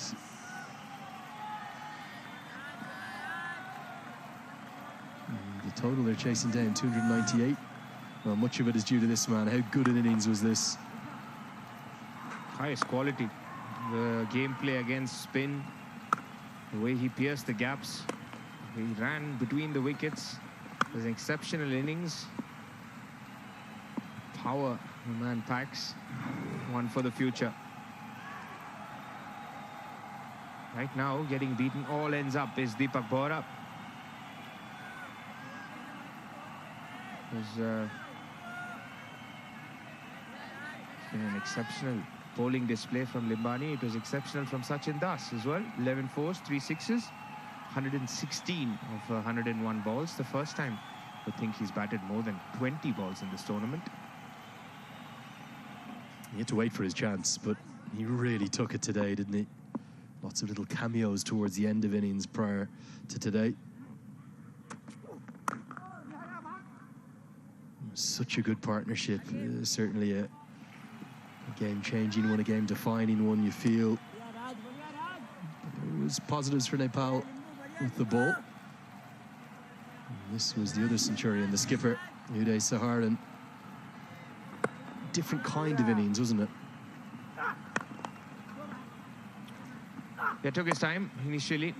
He loves to pick the gaps with his singles and twos, lesser boundaries than Sachin Das. No sixes, but a wonderful celebration. Great moment as an Indian skipper. You want a quick single, and well, it ends up being a well-judged one just about. Yeah, there was a shade of David Warner, the jump in the air, and then the arrow. The bow and arrow came out. Real jubilation, wasn't there, for Uday Saharan? Nice to see a bit of charisma, a little bit of flamboyance. I love that, the David Warner jump, and then he looked up where the cameras were, he got the gloves off. He said, hold on, I need to get the holster out, unsheathed, and pow, away it goes. Good diving stop, won't prevent the single. And 3 singles in the over. End of the 5th, halfway through the first power play. It's 11 for none.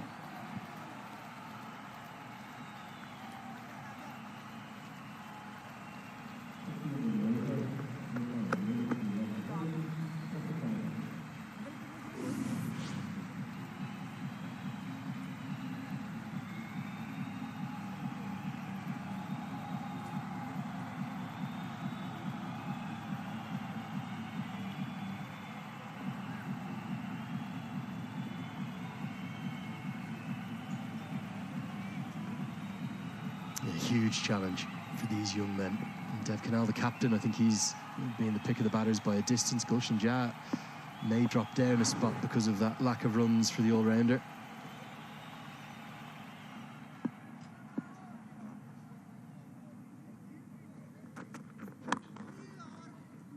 Whipped off his legs, looked for the Yorker, Shukla. Talking earlier in our other stint about how India and Nepal are starting to play each other more regularly at various levels.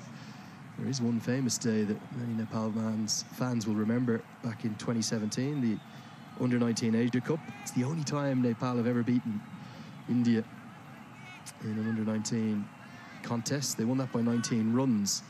But just to give you a sense as to the importance of this Under-19 structure for Nepali cricket in particular,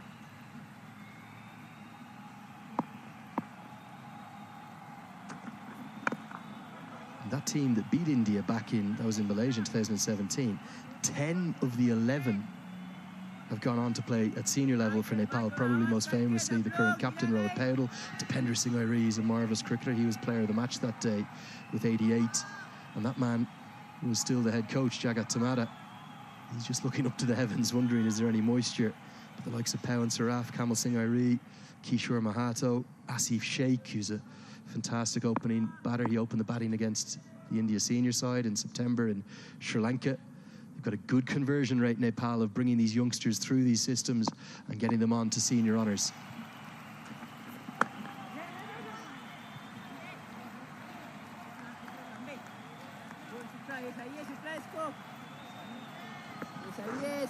Nothing yet, though, for these opening batters in terms of trying to get those boundaries in. Seem to be quite interested in the weather at this point, because there are a few drops just coming through.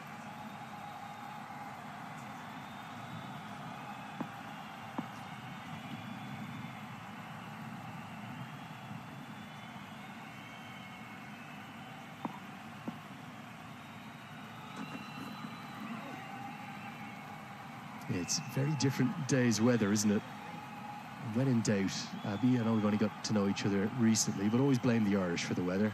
And the Irish are in town. That's tomorrow, Ireland, New Zealand, the last Super 6 game here. We've brought it a bit early. Keeper doesn't look good here. Just wonder, at the end of a finger. Looks in real pain, doesn't he, Aravelli?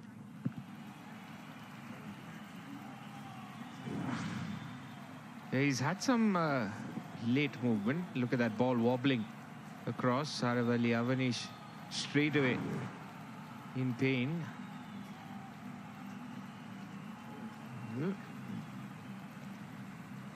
Get an option to change the wicketkeeper. Now, speaking about it earlier about having concussion substitutes, that's another substitute you can get. The wicketkeeper's injured, you can get a proper wicketkeeper in. There's Akash Tripathi left out today. Bit shy of runs, he's running the drinks. For these two, I think Nepal will be pretty satisfied for the moment. Obviously, they're nowhere near up with the required run rate, but certainly no wickets to the excellent Limbani is a reasonable start. That fourth wicket partnership, though, between Saharan and Das, well, maybe one of the very best in the tournament. Both made centuries, and the fluency with which it came with, it really went contrary to the game to that point. India were in a bit of trouble, weren't they? 62 for 3. The way those two played, you'd never know. You have to feel here for Aravelli, you wonder, is that maybe a little dislocation, or let's hope it's nothing worse than that. Because remember, there's a semi-final and possibly a final to come for India.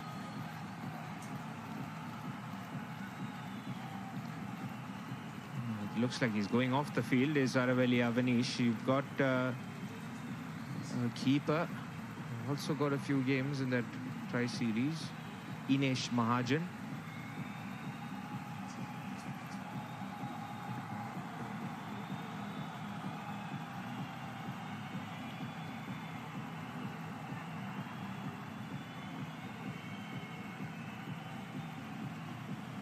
Well, our thoughts go out to Aravelli Avanish, because hugely concerning scenes for him, his family as well. They'll have been so proud of his efforts thus far. A bit of a slight break in play. And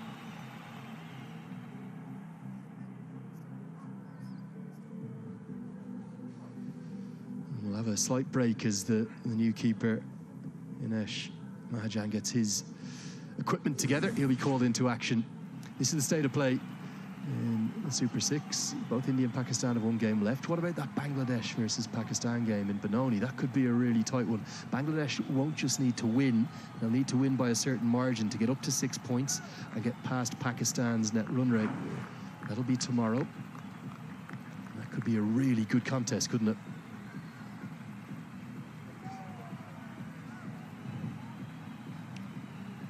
Yeah, it's not out of reach for Bangladesh.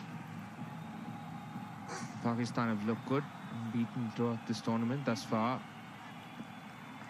Could lose one game and could be out of the tournament. That's how close this tournament has been in terms of competition.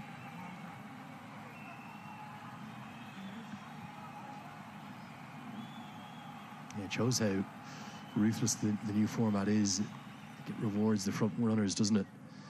India have made all the running in this group, and they're rightly almost sealed their spot in the semi-finals. They're desperate for first place. They don't want to finish second. Looks very likely that Australia could end up winning that other group. They've looked good too throughout the competition. And the new man with the gloves is straight into action.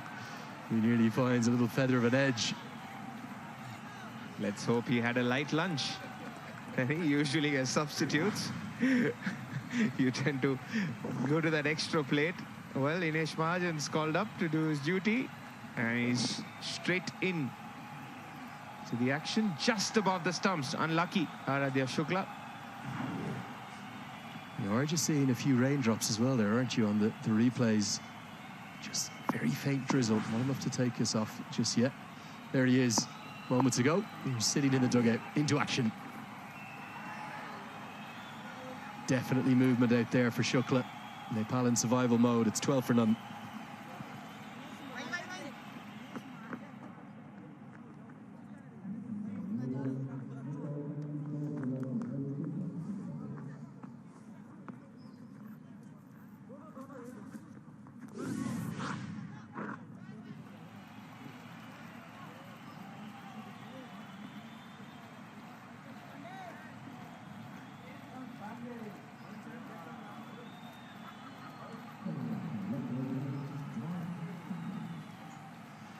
So for Nepal, at the moment, nowhere near the rate. Just trying to keep Limbani in particular out. 12 for none after 6. But India may be just seeing a few of those drops up in the skies. They're saying, well, we need to get these 20 overs bowled as soon as we can to ensure that there will be a result. Once we get to the 20 over mark in the second innings, we'll be guaranteed at least a Duckworth-Lewis Stern result, as it's going to be the left arm spin. Suma Pandey, who's been so good. He came into today as the tournament's joint leading wicket taker with 12, but a certain South African left arm seamer has flown by him with another 5-wicket haul today.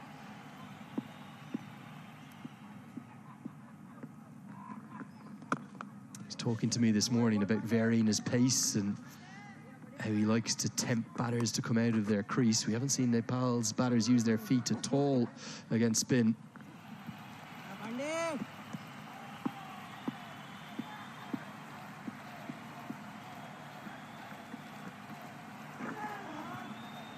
Well, it may well have missed everything. And the man who's just come off the bench has just conceded 4 byes. They go against his name.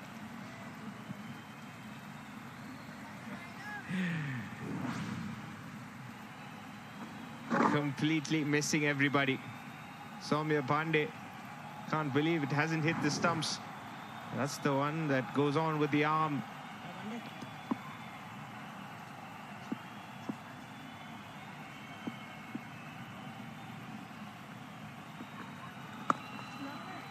I think it's merely the bounce that has saved Deepak Bahar there. He wanted a single come out, sent him back, and Deepak remonstrates. He said, I've found the gap. We've got to take our ones. That's what the coach was telling us in between the 2 games. Not rotating the strike enough against spin. Slight change in the field. The square leg now comes to mid-wicket.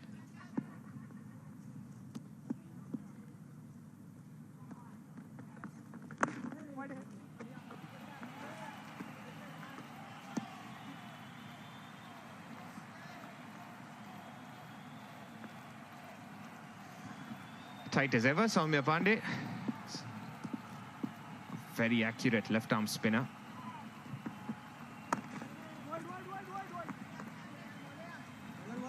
This is where the disparity has been between the 2 sides playing spin. India picked the gap so nicely, both for the boundaries and for the singles. Nepal have struggled to rotate against the spinners.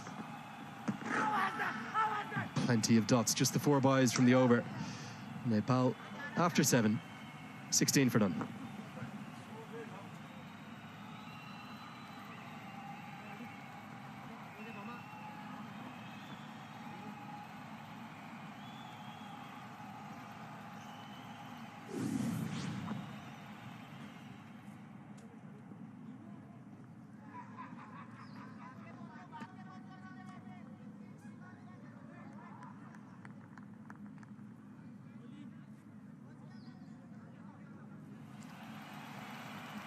They've survived.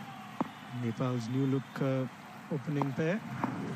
Aradhya Shukla continues. It's time for them to get some runs now, and shots like that will help. Shukla is a little bit of excitement, but it's a well-run 3.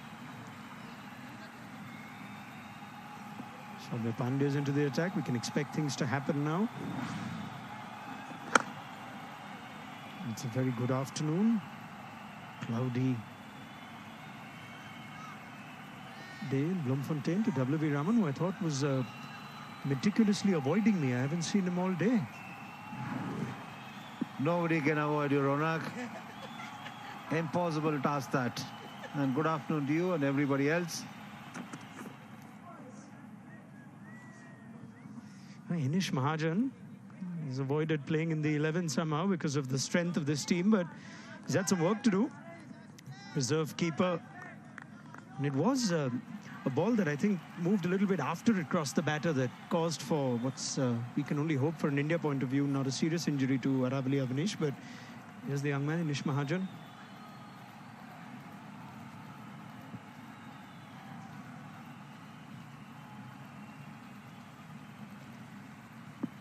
Represents Himachal Pradesh Cricket Association.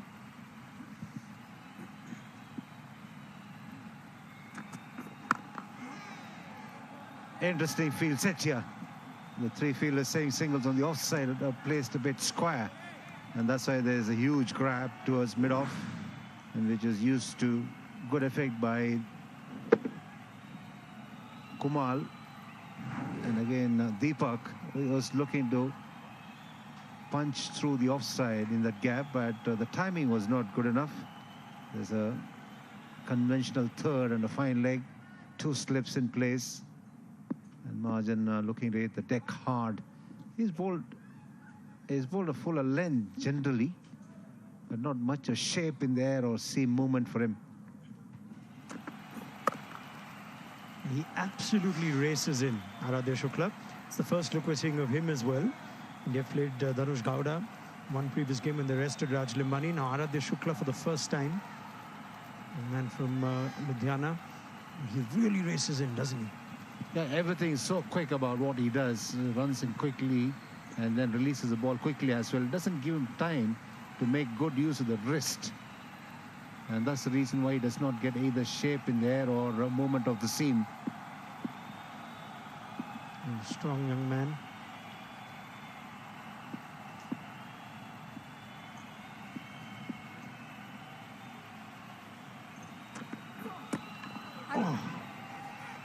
That's what he can do if there's a little bit of bounce.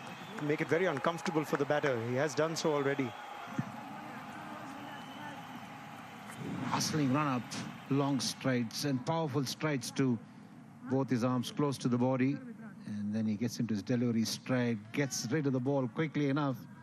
And that's why there's absolutely no risk coming into play in that action of his while he releases the ball. You're seeing it sideways. Looks to be powerful in everything that he does.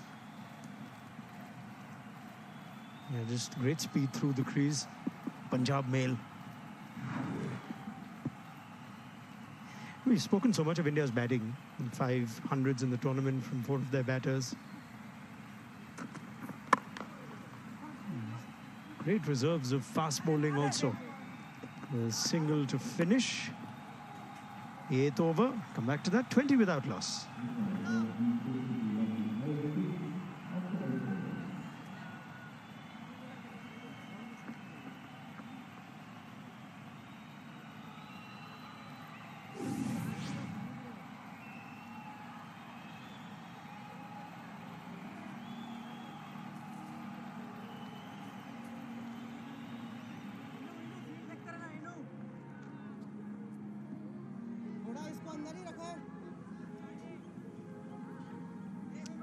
Just an exhibition of ODI batting yet again from India in this tournament.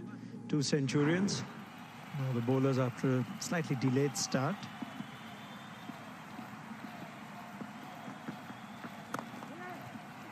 That's a good shot. Bit of intent from Deepak Bohra. That'll be his first boundary. Tossed up by the left-arm spinner. Slightly wide as well. Provided the opportunity for the Nepalese opener, Deepak. He went through with the shot, full flourish of the bat. There was an effort by the Indian skipper, but it was nowhere close to it. Good call for a single from his partner. Yeah, they've got to get busier. They've done well to ensure no wickets lost, but asking rate already in excess of 6.5. And Pandey won't mind that. He will not mind the batters playing shots.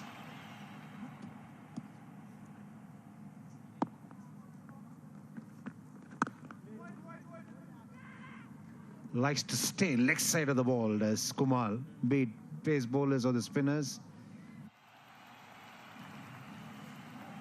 Prefers to play more through the offside. We've hardly seen him walk across the stumps and look to access the gaps on the onside. Yeah, that initial movement that W.B. Raman speaks of is he's just waiting for an opportunity to get his front leg out of the way. At times it looks a bit odd when the bowler bowls it outside the off stump and just flays his bat. As long as he gets enough bat like he has there, Mushir Khan will give it up. Suddenly 2 boundaries in the over for Nepal. Enough pace and width for Kumar to make use of it on that occasion.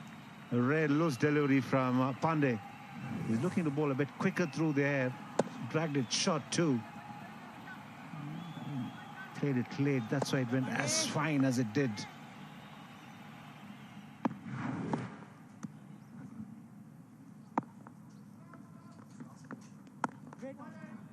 We had 1 boundary in the first 8 overs, and that's 2 in the 9th. Nepal 29 without loss.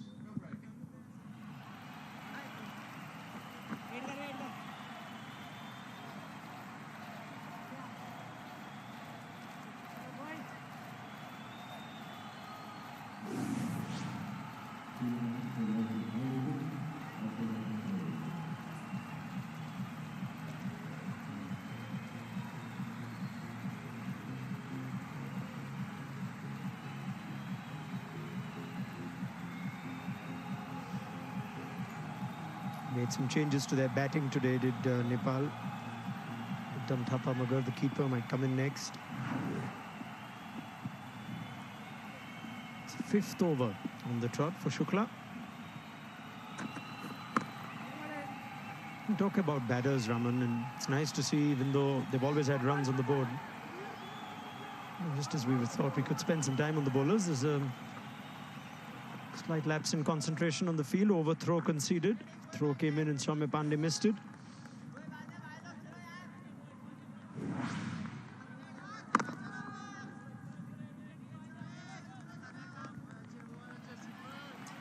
And Shukla is not pleased at all. No bowler likes runs being considered of his bowling, especially if it's done through overthrows.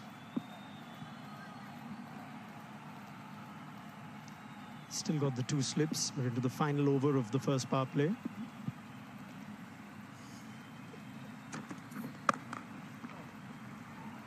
They're growing in confidence, these Nepal batters. And that has the legs as well. So Deepak Bohra just breaking the shackles. Delightful shot from Deepak. Getting a good stride out and doing everything right there is copybook style. Nicely on top of the bounce. And a full extension of the bat and the bottom hand in line with the shot. And that's why the timing was so good on that occasion. 4 boundaries so far in this innings.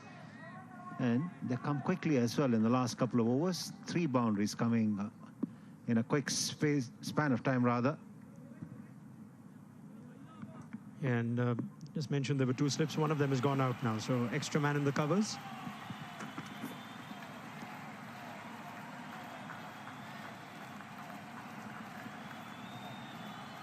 So we've seen Raj Limbani, Naman Tiwari, who's not playing today. Aradhya Shukla's in. Dhanush Gowda got a game. Like what you see of the next up-and-coming batch of fast bowlers from India, Raman? Yeah, they look promising. Limbani has the ability to make the ball swing unseen, as does Tiwari. And Shukla looks like one who's prepared to work hard and who's keen on becoming really quick as he goes along. It's the start of his career. And we didn't get to see much of Gowda.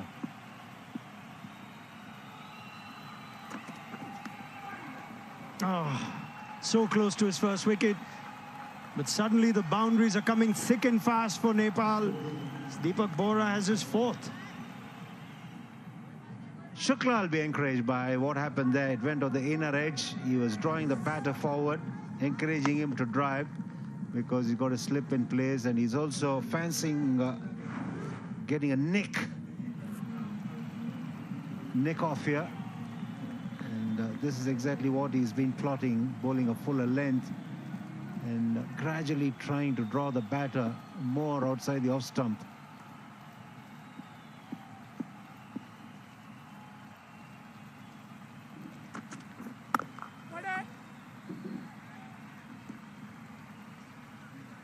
Yeah, India have dominated not just with that, but they've struck in every game in the first 10. Had Bangladesh 41 for 3, Ireland 38 for 3, United States 17 for 3, and New Zealand 27 for 4. So one ball short of India going through the first power play without a wicket for the first time in this tournament.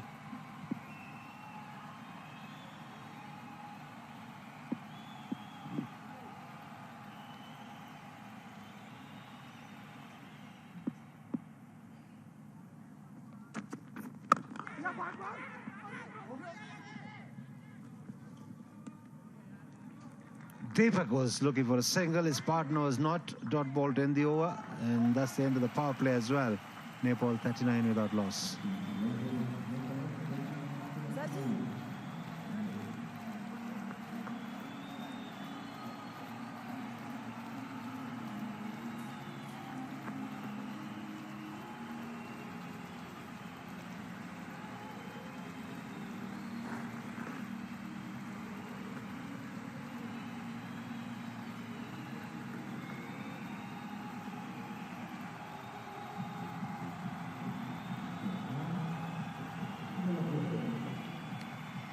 End of the first power play. Umpire Palekar confirms India can have fielders out. Not sure they'd accept that offer.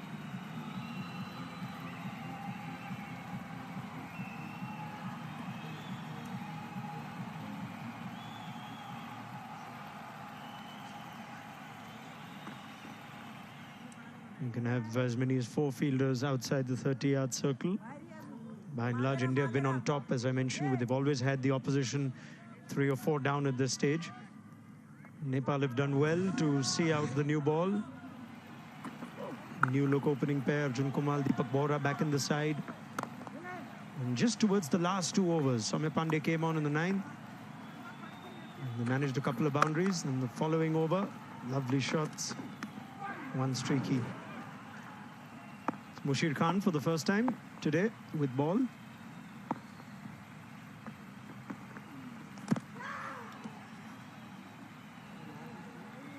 Yeah, going back to the methods that Kumar employs, he gets the front leg out of the way.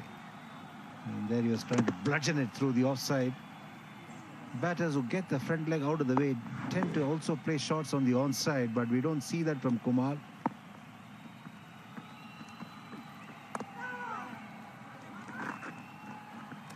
Very different from Soumya Pandey, slower, Mushir Khan. And that first ball, where he nearly squeezed it past bat of the batter. I've seen in previous games too, surprises, almost York's batters who do not accept the invitation to charge down the track.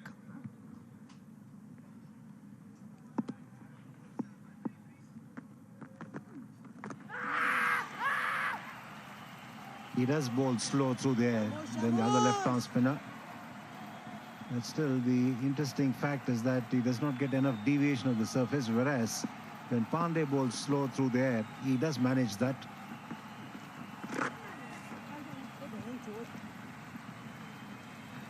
Yeah, to their credit though, those boundaries in the last few overs for the Nepal batters, 40 without loss, 10 overs against India. Kind of form they've been even with the ball. It's a very good start. And just to give you some context, we need 20 overs to constitute a game, so it doesn't matter what the DLS power is now, but it's 40 without loss. That was at the start of this over. There's going to be more runs. That's going to be 4 runs. Boundaries continue to flow for the Nepal opening batters. Yeah, these two are gaining in confidence and they're unleashing some lovely shots. This time it was Kumal. We saw Deepak play a couple of good drives through the offside, and this one was cut away. Quite obviously a good play through the offside, as he intends to play more through the offside as well, and made full use of the opportunity that he got on that occasion.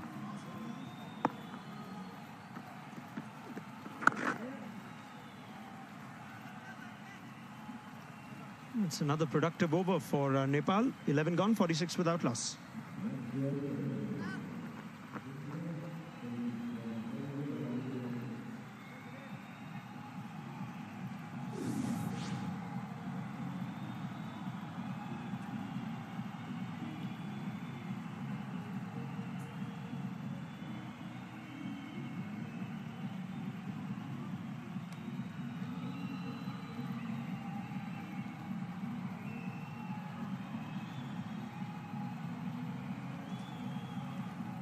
Such an impressive start this from Nepal.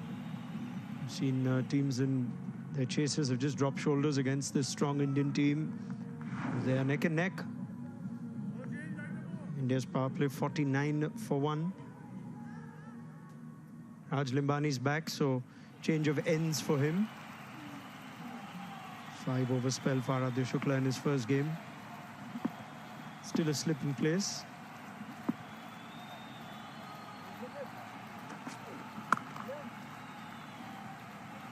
Change of end for Limbani, and he starts off with a short one, looking to try and surprise the batter. But it did not really rear as much as he would have expected it to. It's good to see the Nepal openers play some shots, and the manner in which they played the shots has been pleasing. And they picked the right deliveries also to put away.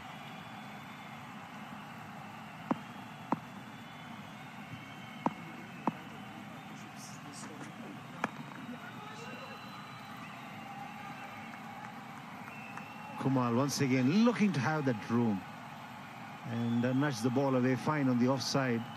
He's got to watch out, there's a slip in place. It's so easy to try and get too far away from the ball. Playing beside the line is one thing, playing away from the ball is another thing altogether. 3 fielders out in the deep for Limbani, not utilizing the full quantum that is given, which is 4. Between overs 11 and 40. Yeah, the point you make about how Arjun Kumal sets up is curious. I'm not sure a lot of coaches would want you to carry on with that. That front leg clearing away, and almost worried about playing inside the line, but it's working for him. He survived, gets bat on ball.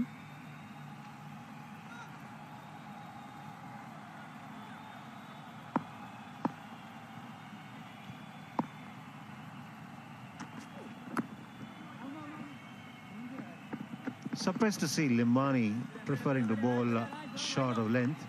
Normally he bowls a fuller length, gets a lot of movement, and that's how he's picked up wickets as well in the earlier games. And he's done that bowling in the afternoon as well. It's not that he doesn't know what to do. He's had a feel of the conditions. India have been playing here all through, and he succeeded during the toughest of times for bowlers. That's in the afternoon. I think perhaps looking at Kumal, making room for himself is making him believe that he has a better chance if he digs it short. Yeah, I can't help but think he needs to just keep attacking the stumps, bowl fuller. That too, the way he sets up, that length is more comfortable, you think. It's just the hands that are being employed by Kumal once he gets into a position, getting leg side of the ball. So when the length is fuller, there's a little bit of movement of the surface. With just hands playing the leading role, he will run into a bit of trouble. And that's something that Limbani must try and suss out. New Zealand in action tomorrow against Ireland at this ground. Some of the New Zealand parents in attendance.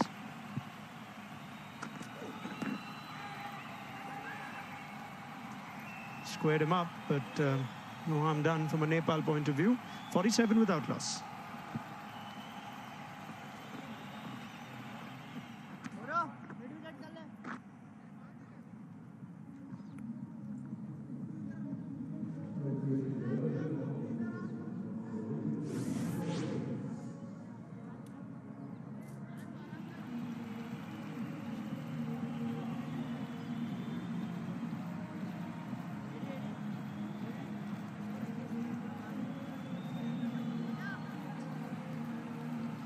Really good start this from Nepal. For this game, their best opening partnership was 29 in this tournament. It was against Pakistan. So Soumya Pandey has been taken out of the attack in 2 overs. I thought maybe Mushir Khan from the Loch Logan end would mean Soumya would just change ends. Stocking of conditions being favourable for spinners in the afternoon. We've not seen much of turn for the spinners so far. Of course, only 3 overs have been bowled by the spinners. 2 by Pandey, 1 by Mushir. Slip taken away, and singles are going to be stopped to try and frustrate the batters. 3 fielders out in the deep. Long off sweeper and square leg.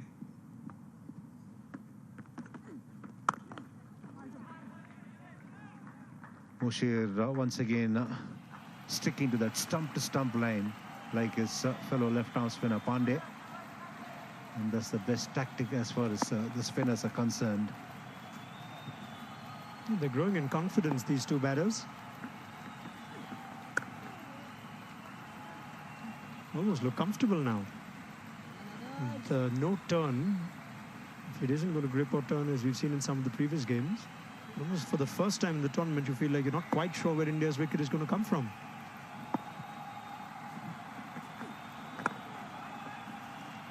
It's also coming on nicely to the bat, which is making it easier for the batters. Pick the line and then play through the line is what the Nepali batters are doing, and that's the right thing to do as well.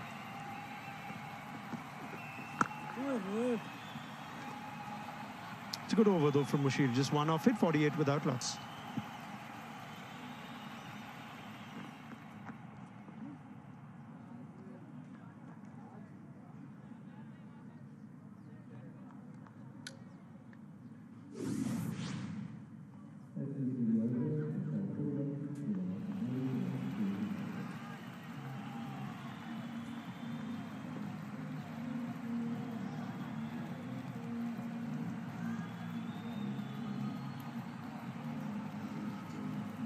That has not been seen before this tournament. The wickets call him empty in 13 overs. India have knocked back the opposition early in every game. But what a good fight this is from Nepal. As Raj Limbani continues, second spell for him. Look at how that skidded onto the bat. And he's looked a lot more composed when it comes to technique as Deepak. Plays through the line. We've seen him play a couple of pleasant drives through the offside. More assured as well when he plays the medium paces is Deepak. Yeah, an important game for him. Left out of the side after facing just 3 balls, getting a duck against New Zealand in the opening game. There's the first wicket. Just as we were talking him up, the extra pace of Raj Limbani, and India would be much relieved getting their first breakthrough. Looking to be cute was Deepak on that occasion, and he paid the price. Shimming down the track and looking to play a big shot on the onside, but that hastened onto him. Limbani was bowling back of a length and trying to work a pace, and this one really surprised Deepak with extra bounce as well. And in the end, Deepak gives a simple chance to the bowler. He's dismissed for 22. Nepal 48 for 1.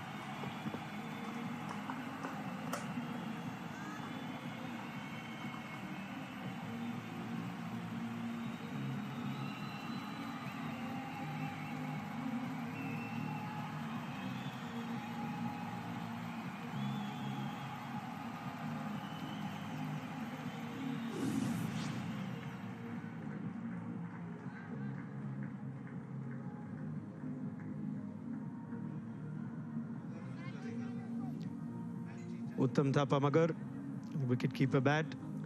1 of 3 changes, he's in at number 3. Played in the opening game against New Zealand, got a duck there, and just 4 against Pakistan. It's a great opportunity against India.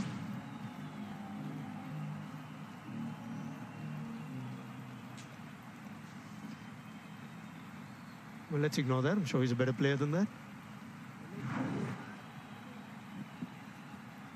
This is the longest the Indians have had to wait to pick up the first wicket in this competition so far. First wicket coming in the 14th over. They've done well enough to pick up at least 3 wickets in the first power play in the earlier games. 2 slips in place for Limbani now. Welcome to the crease. He is working up some pace, is Limbani. And it's a no ball signal by the umpire. And this is the wicket. Really isn't on to Deepak. And since he was already committed to it, he had to go through it. And that's the reason why he had no kind of control at all. And he'd be bitterly disappointed because he was just looking set at the crease. Previous ball, good call from Faisal Khan Afridi. So, a free hit for Uttam Thapa Magar.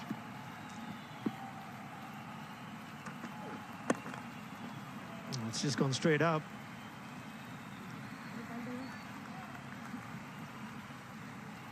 And they could have thought about the single. The run-out was still on in a free hit. It's called 1 for the over. Choice of the short ball for the free hit. Quite interesting. Bowlers tend to go for the Yorker sometimes. Magar looking to play a pull shot once again. The ball ballooning in there. A comfortable catch, but they don't count because a batter can never be out playing a shot of a free hit.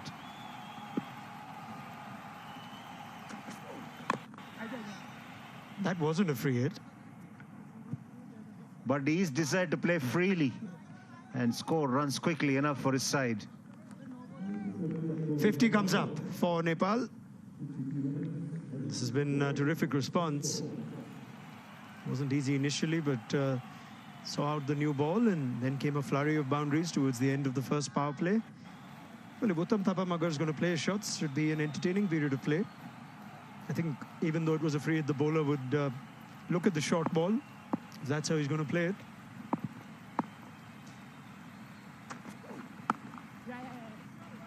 What was interesting was that Shukla was looking to work up pace. He was hustling, bustling, but he didn't bowl any bouncers to surprise the batters. That Limbani is preferring to stay back of the length and dig it in short. Kumal picks up another couple playing away fine on the offside.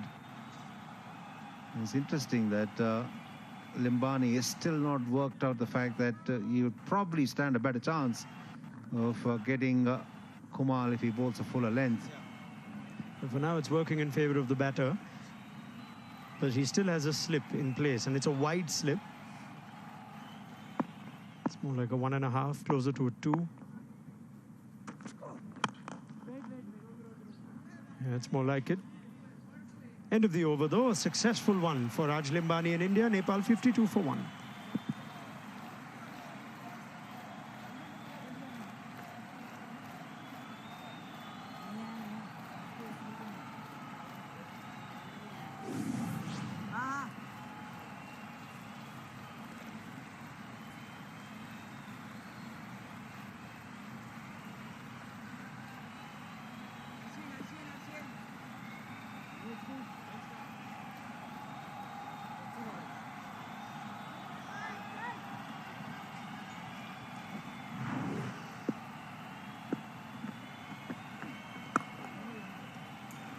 Well, the first wicket's gone down. Nearly got to the 50 partnership, but not quite. As Deepak Bahara just couldn't get that hook or pull shot away. Nepal have started brightly. Probably not at the rate they need to be at, as I welcome Scott Stars. Good afternoon, Scotty. Afternoon, Lenny. Yeah, you're right. They were circumspect to begin with. Started to play a few strokes. 6 boundaries in the first 14 overs.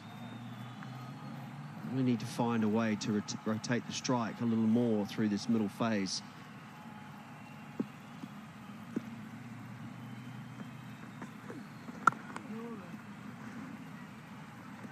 I think of all the things in this campaign for Nepal that have surprised me is maybe their lack of success against spin. When I say spin, I mean orthodox spin, particularly left-arm orthodox.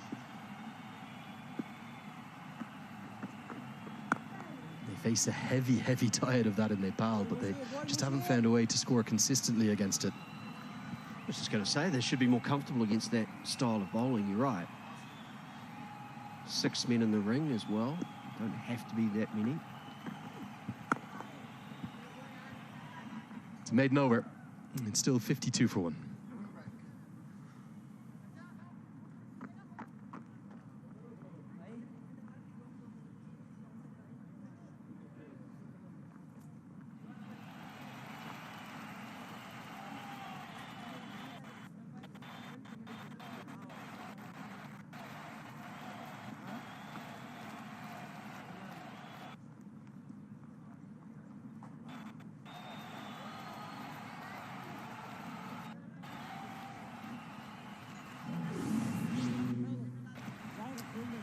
Dev Canal will be in next, but for the moment it's these two. Arjun Kamal, who has looked good again, particularly through the offside, his favourite area. It's going to be spin from both ends, so they'll hold back 5 overs of Raj Limbani. You always have to think, as an associate side taking on the full member nations, particularly probably the best full member nation in the tournament in the shape of India, or certainly the one that is most in form. Just the scale of the challenge taking them on. So you want to look for improvement, you want to look for learnings. At the start of December in the Asia Cup,